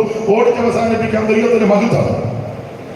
ആ ഭാഗമെല്ലാം വിടുക. എബ്രായലേഖനത്തിലെ പ്രതിവാക്യ വിഷയം അവൻ ഏറ്റവും ശ്രേഷ്ഠനാകുന്ന യേശു ക്രിസ്തു. ഇവരിതെല്ലാം വിട്ടതിന് ശേഷം യേശുവിന്റെ പുറകെ വന്നു. കുറച്ച് നാൾ കഴിഞ്ഞപ്പോൾ ഇവർക്ക് തോന്നി ഉപേക്ഷിച്ചതും വർദ്ധിച്ചതും വേണ്ടാന്ന് വെച്ചതൊക്കെ അബദ്ധമായോ, ഉപേക്ഷിച്ചതേ ഈ വിട്ടേച്ച് പോകുന്നതെല്ലാം മണ്ടത്തരമായോ അബദ്ധമായോ പ്രോക്ഷതമായോ എന്നൊരു ചിന്ത അകത്ത് കയറി. ആ ചിന്ത അകത്ത് കയറിയപ്പോൾ ഇവര് ക്ഷീണിച്ചു, തളർന്നു. ആ തളർന്നും ക്ഷീണിച്ചതും രണ്ട് വാക്യം കൊണ്ടാണ് സാധാരണ തെളിയിക്കുന്നത്. ഒത്തിരി വാക്യമുണ്ട്. 6:12 ക്ഷീണിച്ച് തളർന്നുള്ളതിന് തെളിവ് 6:12 പെട്ടെന്ന് വായിച്ചു. അങ്ങനെ നിങ്ങൾ മന്ദതയുള്ളവരാകാതെ. അപ്പൊ ക്ഷീണിച്ചു, മന്ദത. ഇനി 12 തളർന്ന കാര്യം ക്ഷീണിച്ചു തെളിഞ്ഞു. 5:12 വായിക്കുന്നത് കാലം നോക്കിയാൽ നിങ്ങൾ ഉപദേശകന്മാരായിട്ട് ഇരിക്കേണ്ടവരുമാണ്. പക്ഷെ ഇപ്പോഴും നിങ്ങൾക്ക് കട്ടിയായിട്ട് ഒന്നും തന്ന ഏകില്ല. അത് പോട്ടെ. അപ്പം ചുരുക്കി പറഞ്ഞാൽ കാലമൊക്കെ കുറെ കഴിഞ്ഞെങ്കിൽ ഇവർ ക്ഷീണിച്ചു പോയി, തളർന്നു. ആരംഭ സമയത്ത് ഇവർ തീക്ഷണയോടെ നിന്നവരുമാണ്. ആരംഭ സമയത്ത് ആ തീക്ഷണക്കുള്ള വിശേഷപ്പെട്ട വാക്യമാണ് നമ്മൾ കുർവാക്യത്തിൽ വായിച്ചല്ലോ, 10:32. എന്നാൽ നിങ്ങൾ പ്രകാശനം ലഭിച്ച ശേഷം, പ്രകാശനം യേശുവിനെ രക്ഷിതാവായി നിങ്ങൾ സ്വീകരിച്ച ശേഷം നിന്ദകളാലും പീഡകളാലും കൂട്ടുകാഴ്ചയായി ഭവിച്ചു. അവരെ അനുഭവിക്കുന്നവർക്ക് കൂട്ടാളികളായി തീർന്നു. ഇങ്ങനെ കഷ്ടങ്ങളാൽ വളരെ പോരാട്ടം കഴിച്ചു നിങ്ങൾ നേരത്തെ പൂർവ്വകാലം. അപ്പൊ ശ്രദ്ധിക്കുക, നിങ്ങൾ ഒത്തിരി കഷ്ടം സഹിച്ച് നിന്നവരാ, പോരാട്ടം സഹിച്ചവരാ, ധീരതയോടെ നിന്നവരാ, ഈ വിശ്വാസത്തിന് വേണ്ടി പൊരുതിയവരാ, പോരാടിയവരാ. മാത്രമല്ല 6-ാം അധ്യായത്തിന്റെ 9 മുതൽ താഴോട്ട് പഠിക്കുമ്പോൾ നിങ്ങൾ വിശുദ്ധന്മാരെ ശുശ്രൂഷിക്കുന്നതിനാലും അവിടുത്തെ നാമത്തോട് കാണിച്ച സ്നേഹം അത് മറന്നിട്ടുമില്ല. അപ്പൊ ചുരുക്കി പറഞ്ഞ കർത്താവിന്റെ പേരിക്ക് ജോലി കൊടുത്തവരും കരുത്ത് വെച്ചു കൊടുത്തവരും തീക്ഷണയോടെ നിന്നവരും പോരാട്ടം സഹിച്ചവരും കഷ്ടം സഹിച്ചവരും അപമാനവും നിന്നയൊക്കെ സഹിച്ച ഇവര് കുറച്ചു നാൾ കഴിഞ്ഞപ്പോൾ ഇവര് ക്ഷീണിച്ചു. അതാ തളർന്ന കഴിഞ്ഞും കുഴഞ്ഞ മുഴങ്കാലും. മാത്രമല്ല മന്ദത. അപ്പൊ ഇങ്ങനെ മന്ദീഭവിച്ച് ക്ഷീണിച്ചവരെ ഉറപ്പിച്ച് ബലപ്പെടുത്താൻ എഴുതിയ ലേഖനമായ എബ്രായ ലേഖനം എന്ന് പറഞ്ഞാൽ വിട്ടുപോകുന്നതിനേക്കാൾ ശ്രേഷ്ഠമാ വന്നു കയറിയ സ്ഥലം, ഉപേക്ഷിച്ചതിനേക്കാൾ മെച്ചപ്പെട്ട സ്ഥലത്താണ് നിങ്ങൾ വന്നു കയറിയിരിക്കുന്നത്. അതുകൊണ്ട് ആരും ക്ഷീണിച്ചു പോകരുത്. ഏറെ നല്ല കാര്യത്തിലേക്കാണ് വന്നിരിക്കുന്നത്. എല്ലാവരും ശ്രേഷ്ഠൻ കർത്താവാകുന്ന യേശു ക്രിസ്തു. ഓരോ അധ്യായത്തിലും അങ്ങനെ പറഞ്ഞു 10-ാം അധ്യായത്തിലേക്ക് വരുമ്പോൾ 10-ാം അധ്യായത്തിന്റെ 19 മുതൽ താഴോട്ടുള്ള തിരുവെടുത്ത് വായിക്കുമ്പോൾ ചില കാര്യങ്ങൾ ഇവിടെ രേഖപ്പെടുത്തിയിട്ടുള്ളത് വായിച്ചോ. 10:19 മുതൽ. അതുകൊണ്ട് സഹോദരന്മാരെ, യേശു തന്റെ ദേഹം എന്ന തിരശ്ശീലയിൽ കൂടെ നമുക്ക് ജീവനുള്ള പുതുവഴിയാൽ തന്റെ രക്തത്താൽ വിശുദ്ധ മന്ദിരത്തിലേക്കുള്ള പ്രവേശനത്തിന്റെ ധൈര്യവും ദൈവാലയത്തിന്റെ മേലൊരു മഹാപുരോഹിതനെ നമുക്കുള്ളത് കൊണ്ട് നിങ്ങൾ ദുർമനസാക്ഷി നീക്കമായ ഹൃദയങ്ങളെ തളയ്ക്കപ്പെട്ടവരും ശുദ്ധമല്ലാത്ത ശരീരം കഴുകപ്പെട്ടവരുമായി വിശ്വാസത്തിന്റെ പൂർണ്ണനിശ്ചയം കൊണ്ട് പരമാർത്ഥ ഹൃദയത്തോട് അടുത്ത് ചെല്ലണം. പ്രത്യാശയുടെ സ്വീകരണം. അവ ശ്രദ്ധിക്കുക, നിങ്ങൾ അടുത്ത് വരണം. അടുത്ത് വരാൻ ഇവരെ വിളിക്കുക, ആഹ്വാനം കൊടുക്കുക. അടുത്ത് വാ, അടുത്ത് വന്ന് പറയാൻ കാരണം ഇപ്പൊ ഇവര് അകന്നിരിക്കുക. അകന്നിരിക്കുന്നത് കൊണ്ടല്ലേ അടുത്ത് വാന്ന് പറയാം. ഉറങ്ങരുതെന്ന് ഞാൻ പറഞ്ഞതിന്റെ കാര്യം ആരോ ഒരാള് ഉറങ്ങി, ഞാൻ കണ്ടു. അപ്പൊ അടുത്ത് വാ എന്ന് പറയാൻ കാര്യം അകന്ന് നിൽക്കുന്നത് കൊണ്ടാണ്. അകന്ന് പോകാൻ കാര്യം ആ കണ്ണിയെ കിട്ടത്തിൽ 3 കാര്യമാണ് അകന്ന് പോകാൻ. 1, നല്ല ഹൃദയമില്ല. 2, ദുർമനസാക്ഷി. സ്തോത്രം. നല്ല ഹൃദയവുമില്ല, ദുർമനസാക്ഷി, ശുദ്ധ ഹൃദയമില്ല. അതുകൊണ്ട് അകന്നു പോയത് എല്ലാം വ്യാഖ്യാനിക്കുന്നില്ല.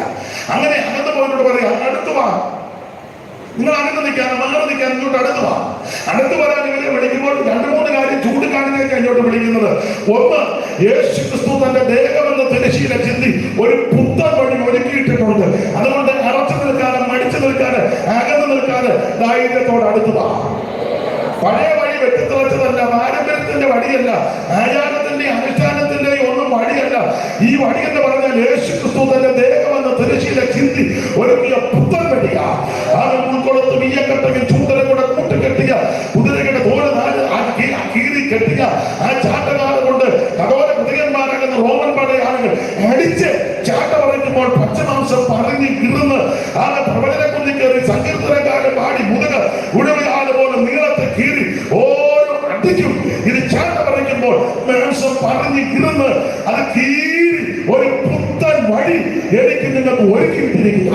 അതുകൊണ്ട് ഇന്ന് രാത്രി നീ അടച്ചു നിൽക്കരുത്, മടിച്ചു നിൽക്കരുത്, അകന്നു നിൽക്കരുത്, അഴുകനും പറഞ്ഞു നിൽക്കാതെ ധൈര്യത്തോട് ഇന്ന് രാത്രി അടുത്തു പോകാം. നിന്നെ സേവിക്കുന്ന, രക്ഷിക്കുന്ന, വിടുവിക്കുന്ന നസറായൻ ഇന്ന് രാത്രി നമ്മുടെ നടുവിലുണ്ട്. ഹല്ലേലൂയ. 3 കാര്യം കാണിച്ചവരെ വിളിക്കാം. 1, ദേഹമെന്ന തിരശ്ശീല ചിന്തി ഒരു പുത്തൻ വഴി ഒരുക്കി. സ്നേഹിത, നിനക്ക് വേണ്ടിയാ യേശു അടിയേറ്റത്. സ്നേഹിത, നിനക്ക് വേണ്ടിയാ യേശു രക്തം ചിന്തിയത്. സുഹൃത്തെ, നിനക്ക് വേണ്ടിയാ യേശു പങ്കപ്പാട് ശ്രമിച്ചത്.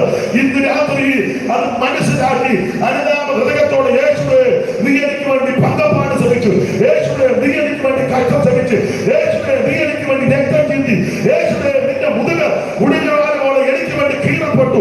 ഒരു പുത്തൻ വഴി ഒരുക്കിയതിനാൽ നന്ദി പറഞ്ഞ് ഇന്ന് രാത്രി ധൈര്യത്തോടെ നീ അടുത്തു വാ. നിനക്ക് നിന്റെ കുടുംബത്തിന് രക്ഷ. 3 കാര്യം കാണിച്ചാൽ ഇവരെ അടുത്ത് വിളിക്കും. 1, ദേഹമെന്ന തിരശ്ശീല ചിന്തി പുത്തൻ വഴി ഒരുക്കി. 2, ഇവിടെ എന്നും നമുക്ക് വേണ്ടി പക്ഷപാതം ചെയ്യുന്ന ഒരു നല്ല മഹാപുരോഹിതനാണ്. നിനക്ക് വേണ്ടി ആരിവിടെ വാദിക്കാനില്ലെങ്കിലും നിനക്ക് വേണ്ടി വാദിക്കുന്ന ഒരുവൻ സ്വർഗത്തിലുണ്ട്. അതിൽ തന്നെ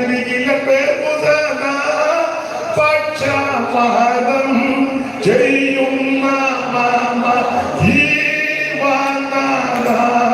പക്ഷപാതം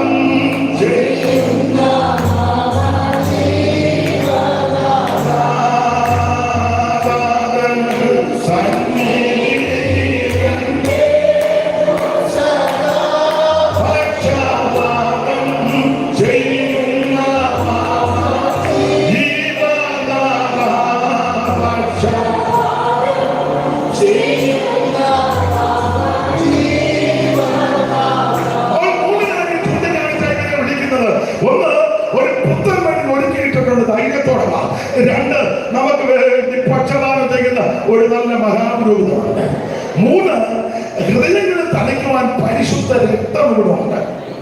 യേശുവിന്റെ പരിശുദ്ധ രക്തം, നിർമ്മല രക്തം, ഗുണകരമായി സംസാരിക്കുന്ന രക്തം, വിലയേറിയ രക്തം, സൗഖ്യമാകുന്ന രക്തം, മഹത്വമുള്ള രക്തം, ആത്മവത്തന്മാരുടെ ജ്ഞാനത്തിലാക്കുന്ന രക്തവും മലിനപ്പെട്ടവർ തളിക്കുന്ന പശുഭസ്മവും ജഡിക ശുദ്ധി വരുത്തുമ്പോൾ നിത്യാത്മാവിനാൽ പിതാവാം ദൈവത്തിന് തന്നെത്താൻ നിഷ്കളങ്കനായി സമർപ്പിച്ച യേശു ക്രിസ്തുവിന്റെ പരിശുദ്ധ രക്തം, ആ രക്തത്തെക്കാളും ഗുണകരമായി സംസാരിക്കുന്ന പരിശുദ്ധ രക്തം, ഇത് വിലയേറിയ രക്തം. ഈ രക്തത്തിന്റെ വിശേഷത രോഗശാന്തി തരുന്ന രക്തം, ഈ രക്തം പാപം മോചിക്കുന്ന രക്തം, ഈ രക്തം നിന്നെ വിടുവിക്കുന്ന രക്തം.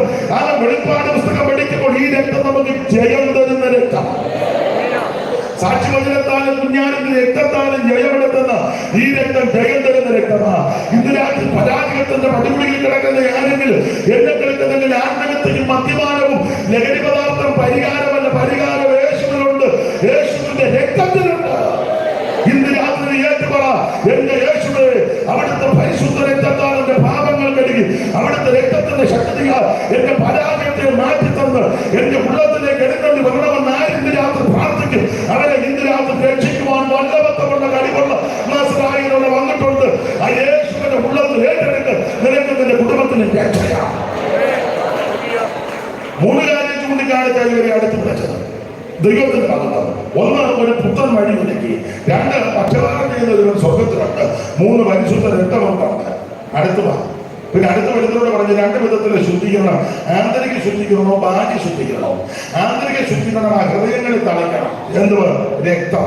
ഹൃദയത്തിനകത്ത് ആ മുച്ചിന്റെയും പാകയും പിണക്കോ സകല മൂലാമാലയും ഇതിനകത്ത് ഇതെല്ലാം വെച്ചുകൊണ്ട് അഗ്ലോബി ഇറ്ററിയുന്ന നമ്മൾ ഈ അക്കോടിയം വായിക്കുമ്പോൾ ഇരിക്കുന്നത്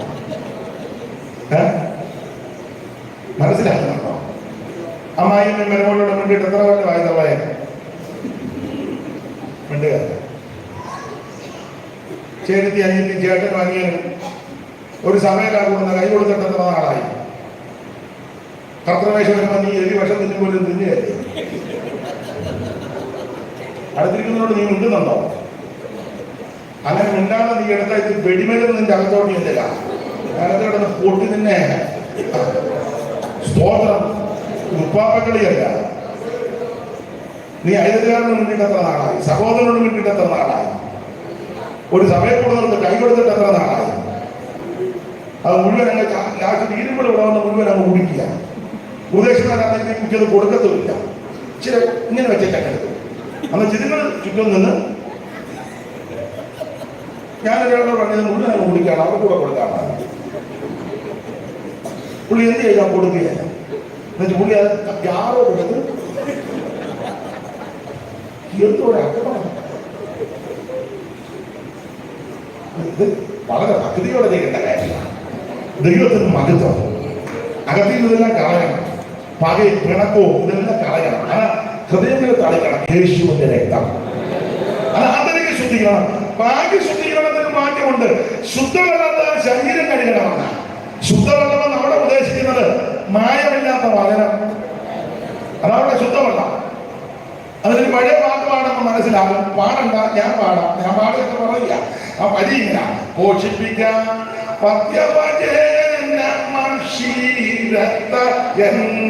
അടുത്ത നിർമ്മല തോയം നിത്യം കുടിപ്പിച്ച് നിർമ്മല തോയം. തോയം വെള്ളം, സലിലം, ജലം, തോയം, ഇതൊക്കെ വെള്ളത്തിന്റെ പര്യായമാണ്.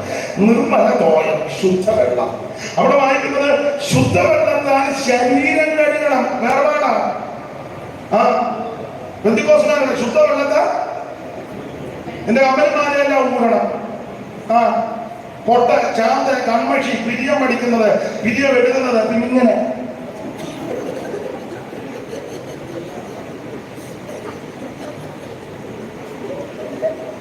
ബന്ധുക്കോസുകാരുടെ പറയുന്നത് മനസ്സിലാകുന്നുണ്ടോ? നിന്റെ മുൾകാന് കുന്ത ഗോടാൻ അടിക്കലിയുടെ താഴെ ചില ഉമിച്ചിരി ഇരിക്കും പോലെ. അടിക്കലിക്ക് താഴെ ഉമിച്ചിരി.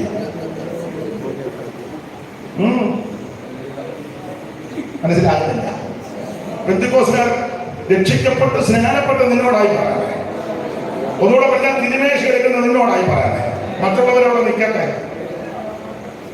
ഞായറാഴ്ച തുള്ളാൻ പറ്റില്ല, തുമ്പി തുള്ളും പോലെ നിന്നോടായി പറയാനേ. ബാഹ്യ ശുദ്ധീകരണം, ആന്തരിക ശുദ്ധീകരണം യേശുവിന്റെ രക്തത്താൽ. ബാഹ്യ ശുദ്ധീകരണം നഗരത്തിലൊന്നും അടിക്കരുത്. കാല് ഒന്നാളെ കാലിൽ വെച്ചിരുന്ന കുടിനകമാണ്. ഞാൻ 20 പേരിലേലും കുടിനകമാണ്. അവന് വല്ലാത്ത കുടിനകമാണ്. 20 പേരിലേലും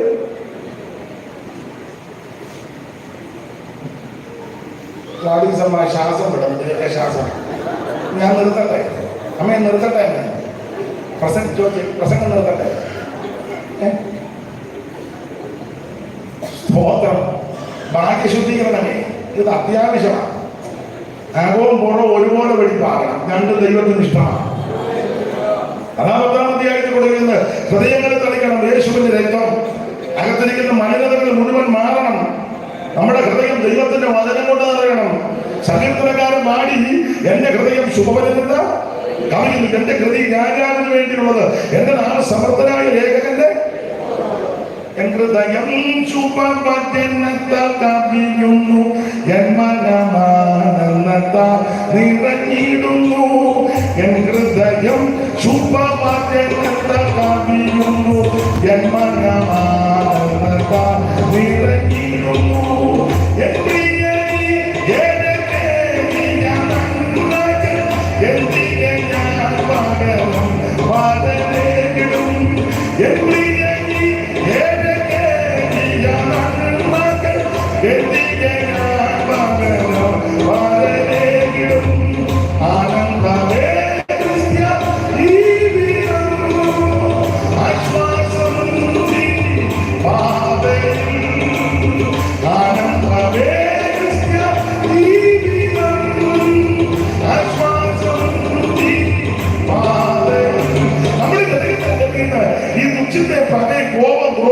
ഇതെല്ലാം കളഞ്ഞേക്ക് ഹൃദയം ദൈവത്തിന്റെ വചനം കൊണ്ട് നിറയണം.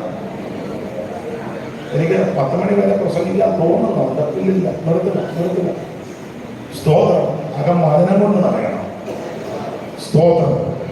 പുറത്തെ ശുദ്ധീകരണം. രണ്ടും ദൈവം ഇഷ്ടപ്പെടില്ല. എന്നിട്ട് 10-ാം അധ്യായത്തിന്റെ 32 മുതൽ 3 കാലം. 1 പൂർവ്വകാലം, 2 വർത്തമാനകാലം, 3 ഭാവികാലം. എല്ലാം എടുക്കുന്നില്ല. പൂർവ്വകാലം ഓർക്കണം, പഴയതൊന്നും മറക്കരുത്. ഒരു കണ്ണിന് പോലും നേരമാണ് എല്ലാവരും വെറുക്കപ്പെട്ട് ആത്മഹത്യക്ക് നാട് വിടാനും റെയിൽവേ പാളത്തിൽ തലവെക്കാനും അവൻ വിഷം കഴിക്കാനും കഞ്ഞിക്കകത്ത് വിഷം കഴിച്ച് കൊച്ചുങ്ങൾക്കും കൊടുത്ത് അവൻ നശിച്ചു പോകാൻ നീ പദ്ധതി കിട്ടതാ, അല്ലെ അങ്ങനെ കൂട്ടിച്ചാകാൻ പദ്ധതി കിട്ടതാ. എന്നാൽ ആ സമയത്താണ് യേശു നിന്നെ രക്ഷിച്ചത്. മെഡിക്കൽ കോളേജിൽ നിന്നെ തള്ളിയതാ, ക്യാൻസർ ബാധ നീ കിടന്നതാ, അവൻ ട്യൂമർ വന്നതാ, അവൻ വളരെ വലിയ രോഗപീഠങ്ങൾ വന്നതാ, എല്ലാവരും നിന്നെ കൈവിട്ടതാ. അതിൽ നിന്ന് യേശു നിന്നെ സൗഖ്യമാക്കി, യേശു നിന്നെ വിടുവിച്ചു. നിന്റെ പാപത്തിന്റെ അധീനതകളിൽ നിന്ന് യേശു നിന്നെ രക്ഷിച്ചു. അതൊന്നും മറന്നു പോകരുത്. ഒന്നും മറന്നു പോകരുത്. ആ പൂർവ്വകാലമൊക്കെ ഓർത്തോണം കേട്ടോ. ഇപ്പൊ വർത്തമാനകാലം എങ്ങനെയാ? അതൊക്കെ ഓർക്കണം. പ്രാർത്ഥനയുണ്ടോ, പാട്ടുണ്ടോ, ഉപവാസമുണ്ടോ, ജാഗ്രത പ്രാർത്ഥനയുണ്ടോ, സ്വോത്ര പ്രാർത്ഥനയുണ്ടോ, വചനധ്യാനമുണ്ടോ, ഉപവാസമുണ്ടോ? ഇതൊക്കെ ഓർക്കുന്നത് നല്ലതാ. പഴയ കൃപയും പഴവും തീക്ഷണയൊക്കെ ഉണ്ടോ? ഇല്ലേലും വന്നിരിക്കുന്നല്ലോ, അത് തന്നെ വലിയ കാര്യം. അത് വർത്തമാനകാലം ഒന്ന് അറിയുന്നത് നല്ലതാ. കർത്താവ് തൊട്ട് ഇപ്പൊ പിടിച്ചത് വല്ലോ 80 പിടിച്ചതിന്റെ കാര്യത്തിലോ അത് വാട്സപ്പിൽ ഇട്ട് എല്ലാവരെയും കാണിക്കുകയല്ല. 80 പിടിച്ചത് മീനാണ്, അതല്ല ഇപ്പൊ വിളിച്ചത്. വർത്തമാനകാലം വിവരിക്കുന്നില്ല, നിർത്തുക. 3 ഭാവികാലം. എന്തുവാ ഭാവികാലം? സദൃശവാക്യത്തിൽ സാമർത്ഥ്യമുള്ള സ്ത്രീയെ പറ്റി പറഞ്ഞു വരുമ്പോൾ ഒരു പദമുണ്ട്, അവൾ ഭാവികാലം ഓർത്ത് പുഞ്ചിരിച്ചു. നമ്മുടെ ഭാവികാലം എന്നാ? ഇനി എത്രയും അല്പകാലം കഴിഞ്ഞിട്ട് വരുവാനുള്ളതല്ലേ? തിരുസഭയെ ചേർക്കാൻ കാത്തിരിക്കുന്ന വിശുദ്ധന്മാരെ ചേർക്കാൻ സ്വർഗത്തിലേക്ക് പോയി യേശു ക്രിസ്തു അധികം താമസിക്കാതെ തിരിച്ചു വരും. ആരെ ചേർക്കാനായി? എല്ലാവരെയും ചേർക്കാനല്ല. മാനസാന്തരപ്പെട്ട് രക്ഷിക്കപ്പെട്ട് വെള്ളത്തിൽ മുങ്ങി പിതാവിന്റെയും പുത്രന്റെയും പരിശുദ്ധാത്മാവിന്റെ നാമത്തിൽ സ്നാനപ്പെട്ട് അഭിഷേകം പ്രാപിച്ച്, അല്ലെങ്കിൽ ആത്മസ്നാനം, പ്രയോഗമൊക്കെ കയറി കാണിക്കും. അതുകൊണ്ടാണ് ആത്മസ്നാനം പ്രാപിച്ച് തിരുമേശയൊക്കെ എടുത്ത് കർക്കശമായി വേർപാട് പാലിച്ച് കൂട്ടായ്മ ആചരിച്ച് പ്രാർത്ഥന കഴിച്ച് ദൈവത്തോടും മനുഷ്യരോടും കുറ്റമറ്റ മനസ്സാക്ഷിയോട് ജീവിക്കുന്ന കാത്തിരിക്കുന്ന വിശുദ്ധന്മാരെ ചേർക്കാൻ യേശു വീണ്ടും വരും. എന്നെ കേൾക്കുന്ന ആരും കൈവിടപ്പെട്ടു പോകരുത്, ആരും തകർന്നു പോകരുത്. യുദ്ധങ്ങളും യുദ്ധശുദ്ധികളും ക്ഷേമങ്ങളും ഒക്കെ അവിടപെടലുകളിൽ കേൾക്കുക. കള്ളക്രിസ്തുക്കളും ഒക്കെ എഴുന്നേറ്റിട്ടുണ്ട്. നിങ്ങളെ പള്ളിയിൽ കൊണ്ടുവന്ന് ഉപദ്രവിക്കുകയും പീഡിപ്പിക്കുകയൊക്കെ ചെയ്യും. ആക്ഷേപവും നിന്നയും അപമാനവും ഒക്കെ അവൻ സഹിക്കേണ്ടി വരും. അവൻ നിങ്ങളെ ഒറ്റപ്പെടുത്തിയെന്ന് വരാം. ദൈവത്തിന് സ്തോത്രം. മഹാവ്യാധികളും തീരാവ്യാധികളും ഭൂകമ്പങ്ങളും ക്ഷാമങ്ങളും ഒക്കെ ഉണ്ടാകും. രാജ്യത്തോടും ജാതിയോടൊക്കെ ഇതൊക്കെ ഇതോവിന്റെ ആരംഭ. ഇതൊക്കെ കാണുമ്പോൾ തലകൾ ഉയർത്തിക്കോണം. അവൻ നിവർന്നു നിന്നോണം. ക്ഷീണിക്കരുത്, മടുത്തു പോകരുത്. തനിക്കായി കാത്തുനിൽക്കുന്ന വിശുദ്ധന്മാരുടെ രക്ഷയ്ക്ക് യേശു ക്രിസ്തു നാമം കൂടാതെ വീട്ടിലും രണ്ടാമത് പ്രത്യക്ഷനാകും. ഇനി എത്രയും അല്പകാലം കഴിഞ്ഞിട്ട് വരുവാനുള്ളവൻ വരും. അതാണ് നമ്മുടെ പ്രത്യാശ. പത്രോസ് പറയുക, ചില താമസമെന്ന് വിചാരിക്കുന്നത് പോലെ കർത്താവ് തന്റെ വാഗ്ദത്തം നിവർത്തിപ്പാൻ താമസിക്കുന്നില്ല. എല്ലാവരും മാനസാന്തരപ്പെടേണമെന്ന് വെച്ച് അവിടുന്ന് ദീർഘക്ഷമയോടെ വിധിക്കുകയാ. തിരുവനന്തപുരത്ത് നിങ്ങൾക്കെല്ലാം മനഃഭാവന ചേർന്ന് പറ. കർത്താവ് തൻ ഗംഭീര നാദത്തോട്, പ്രധാന ദൂതന്റെ ശബ്ദത്തോട്, ദൈവത്തിന്റെ ആഗ്രഹത്തോടൊക്കെ സ്വർഗത്തിൽ നിറഞ്ഞു വരും. ക്രിസ്തുവിൽ മരിച്ച വിശുദ്ധന്മാരാണ് ഉയർന്ന ജീവനോടിരിക്കുന്ന വിശുദ്ധന്മാർക്ക് രൂപാന്തരം ഉണ്ടാകും. അവൻ സ്വന്തം ഇങ്ങനെ നാം എപ്പോൾ നമ്മുടെ കർത്താവിനോടുകൂടെ ആയിരിക്കും. ഈ വചനങ്ങളെയൊക്കെ അന്യോന്യം ആശ്വസിപ്പിക്കുക. കാത്തിരിക്കുന്ന വിശുദ്ധന്മാർ അവർ രൂപാന്തരപ്പെടും. കർത്താവിൽ മരിച്ച വിശുദ്ധന്മാർ ഉയർത്തു വരും.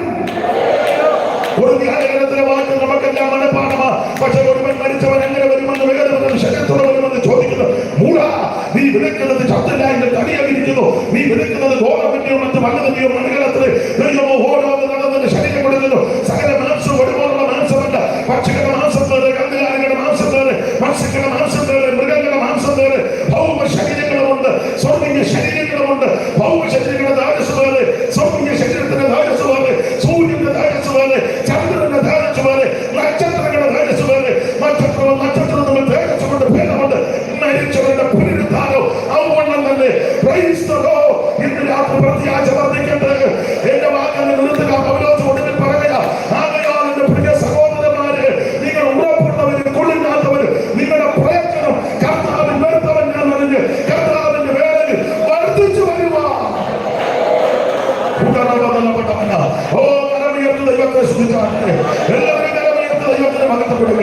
ആ പഴയ പാട്ടിന്റെ 2 ചരണം പാടാം. അതിനെ സഭ ഇപ്പൊ തന്നെ അല്പം അതിക്രമിച്ചു. 2 ചരണം പാടിയാ മതി. ഇടയ്ക്കിടയ്ക്ക് പാട്ടായിരുന്നല്ലോ. അപ്പൊ അതുകൊണ്ട് രണ്ട് ചരണം പാടിയാ മതി. കൈയൊന്ന് അടിച്ച് പാടി നമുക്ക് ഇന്ന് രാത്രി അങ്ങ് പിരിക്കാം. ഹല്ലേലൂയ. മാലിന്യപ്പെട്ടിടാനോടിയിടുക മണ്ണ